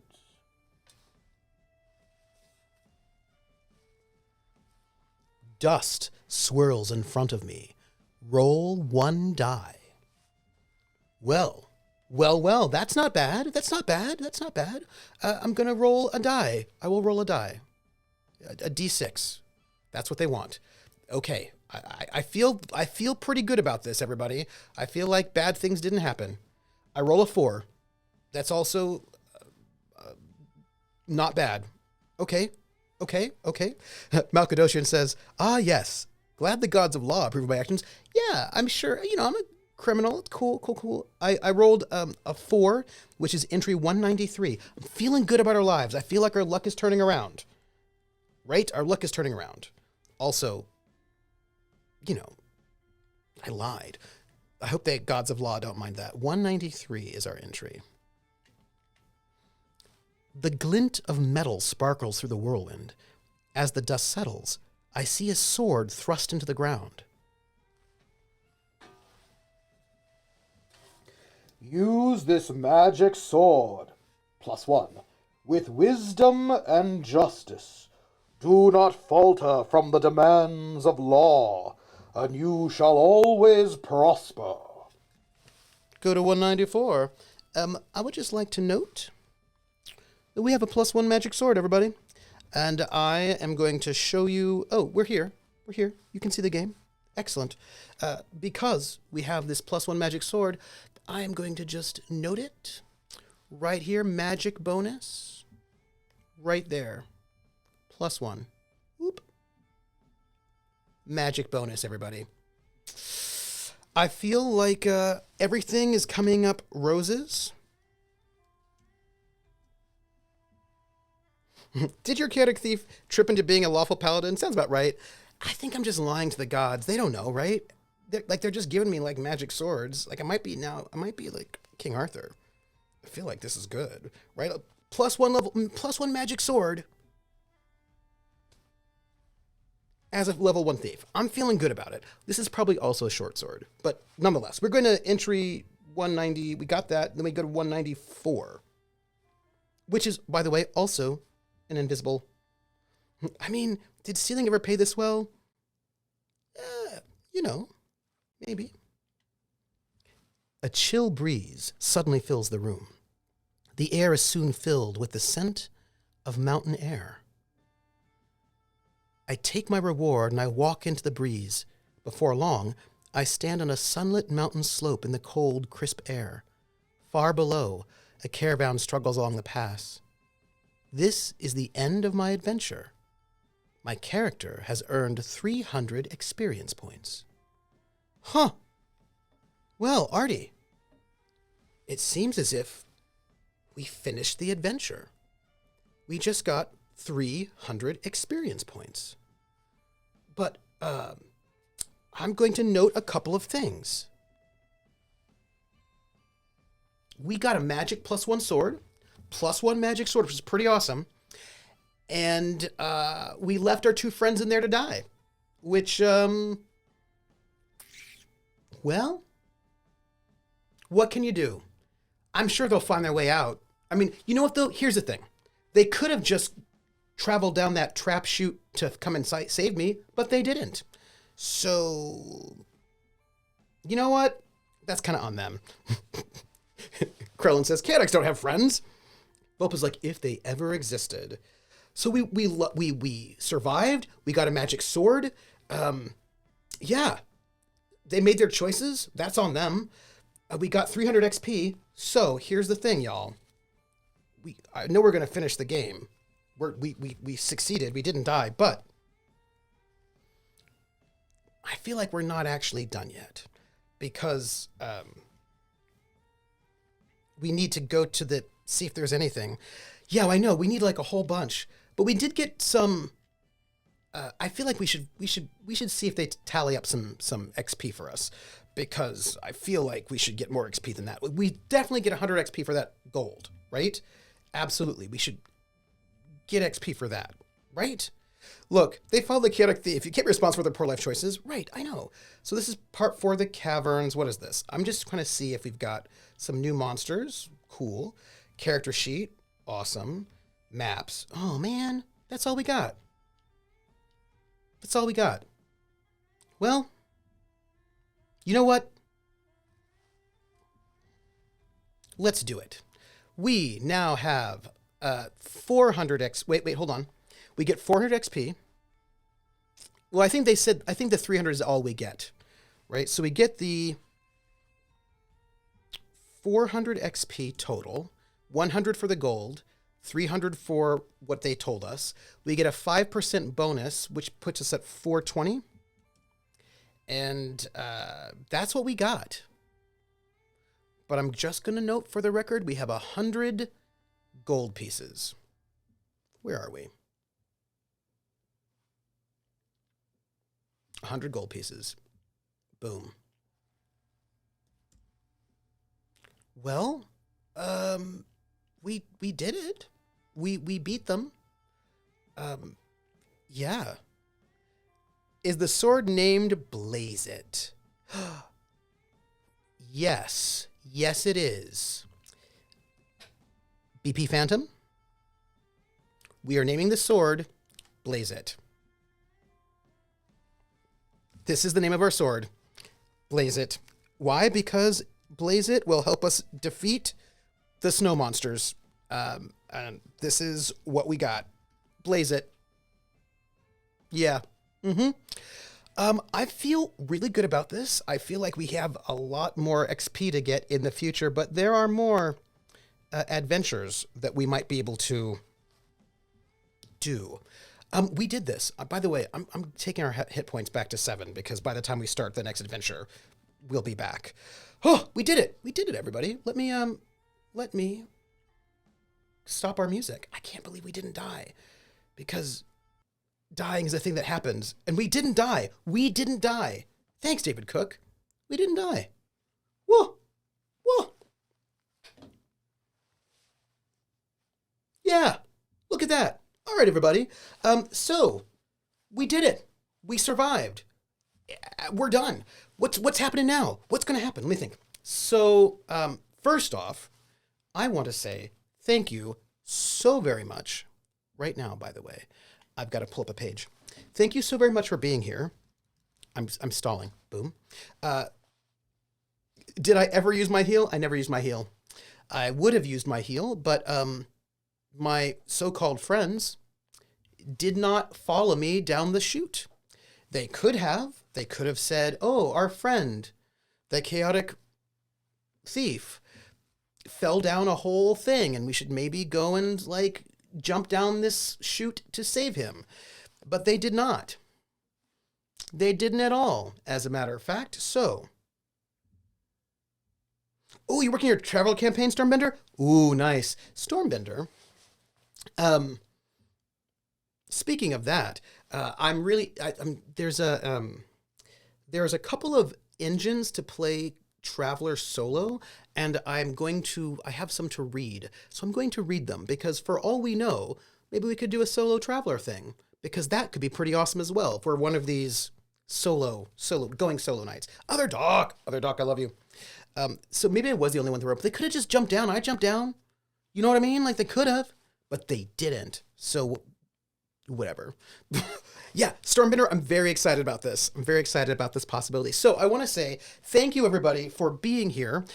We have a message from Rissa, who donated $20 with the message for your amazing ability to pivot, because I did. I pivoted fast. And you wouldn't have You wouldn't have, to be honest. What wouldn't you have done? You wouldn't have jumped down there? Yeah, maybe.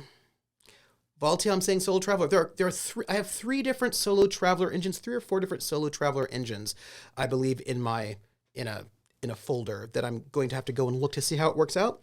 So we will see. So I want to say thank you, everybody, for being here to be this going solo. It was a nice little. Jonathan says, nope, I don't jump down holes, especially if I don't have rope. Okay, even if I have rope. This is maybe fair. But DSP notes, I didn't abandon them.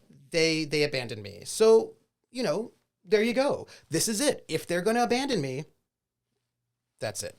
So thank you, everybody, for being here. I appreciate this was going solo, which I do sometimes when our regular campaign is on pause. So let me tell you what there is to say. Next week we will be playing Traveler as normal. So that's very exciting. Let's see. Today is Friday. Tomorrow at noon, I will be streaming The Outer Worlds on my channel, noon Eastern. I'm probably going to play the banjo first. Let's see. But yeah, I'm going to be streaming on my channel at noon, The Outer Worlds. I haven't played that in a hot second, so that'll be fun. Hang out with me. Saturdays are always fun hangout times.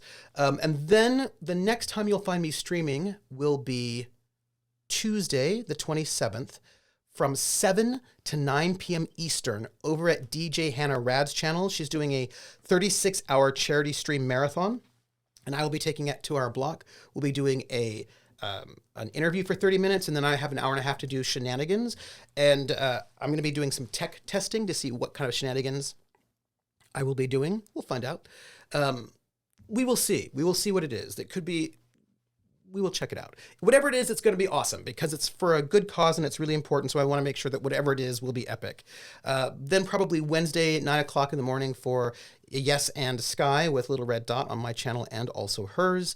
And that gives us Thursday, which will be more The Long Dark, also known as Hernias and Hypothermia at 7 p.m. over at my channel. Friday will be 7 p.m. Eastern, will be the continuing adventures of our antagonists in The Gamblers, which is a Traveler Pirates of Drynex campaign. They have been crash landed on Marduk, and we're going to see if they survive. Also, there are some secrets and mysteries about. Those of you who know the Pirates of Drynex campaign, it is there, and I'm using it, but of course I always adapt a thing for our players. And one of the things that happened is that, so in the game, it's sort of thought that everybody has psychic potential. It's just that most people don't ever get tested for it, but we have a person who's Zodani, and so that Zodani person did test all of our fellow players, and so all of them know what their psychic potential is. Now, of course, some of their psychic potential is super low. Super low, so they might just hurt themselves more than they might hurt others, but that's not the point. That's not the point at all. But I'm really excited to find out what kind of mysteries they will find out. I'm also really excited to run this campaign for multiple seasons like we did City of Light and Shadow, because I think there'll be a lot of really cool adventures coming out of this group, and I want to know what will happen when they come back to see the king again and let them know about the Queen of the Pirates being killed. I'm waiting for them to, there's just a lot that I'm excited for, but also I have a few surprises for people that are not in the book if you've read it. So I'm excited for that. It's a good bunch of hashtagonists. Oh, nice. So good. You know what? We should, by the way, I don't think I finished my thought. My thought was, I love doing it. I really do love going solo when I can. I am not, classes are done. I'm currently on break. I have a bunch of grading to do, but classes don't start again until early mid-January, which means I might have a little bit of extra time to do some surprises. So look forward to some announcements about that. I've got to check out some stuff, but thank you for being here. Oh, I didn't say, you can find me here, right? You can find me at troopersjp on YouTube, which is the archive of all of these shows. You can also catch me at Academic Foxhole on Twitter. Also, Patreon is Academic Foxhole, and the Patreon goes to support, it goes to pay for the cast, for art, for music, for all that kind of stuff, which, thank you. And also with a Discord. You should join the Discord. We hang out, and I have a Discord channel there for all the different RPGs we do, and you can just chat with us about all the things. It is lovely stuff. I am looking forward to either continuing with Storm and find out what happens to him, but maybe a little bit of Call of Cthulhu. You know, there'll be some solo stuff, but also there may well be some duo stuff coming up as well. I've got to hammer out some dates. I'm not going to say any more than that, but I will say that we should raid somebody, because it's that time. There may be nobody to raid, but if there is, we should do it. Is there anyone to raid? Let's see. Hey, people. Oh, that Bronze Girl is currently streaming. So, although it looks like maybe... Yeah, the Bronze Girl is streaming. So since the Bronze Girl is streaming, we're going to go and raid the Bronze Girl. That's what we're going to do. So everyone, give the Bronze Girl some love. And remember our raid command. Let me write it down for you all. Boom. And everybody take care of yourselves. Come and see me at some other time. Be excellent to each other. And copy that. And I will catch you on the flip side, everybody. Take care of yourselves. And thank you very much for being here. You're all the best. You're the best. Bye, everybody. Bye. Bye, everybody. Bye. Bye. I think I forgot to put the end on there.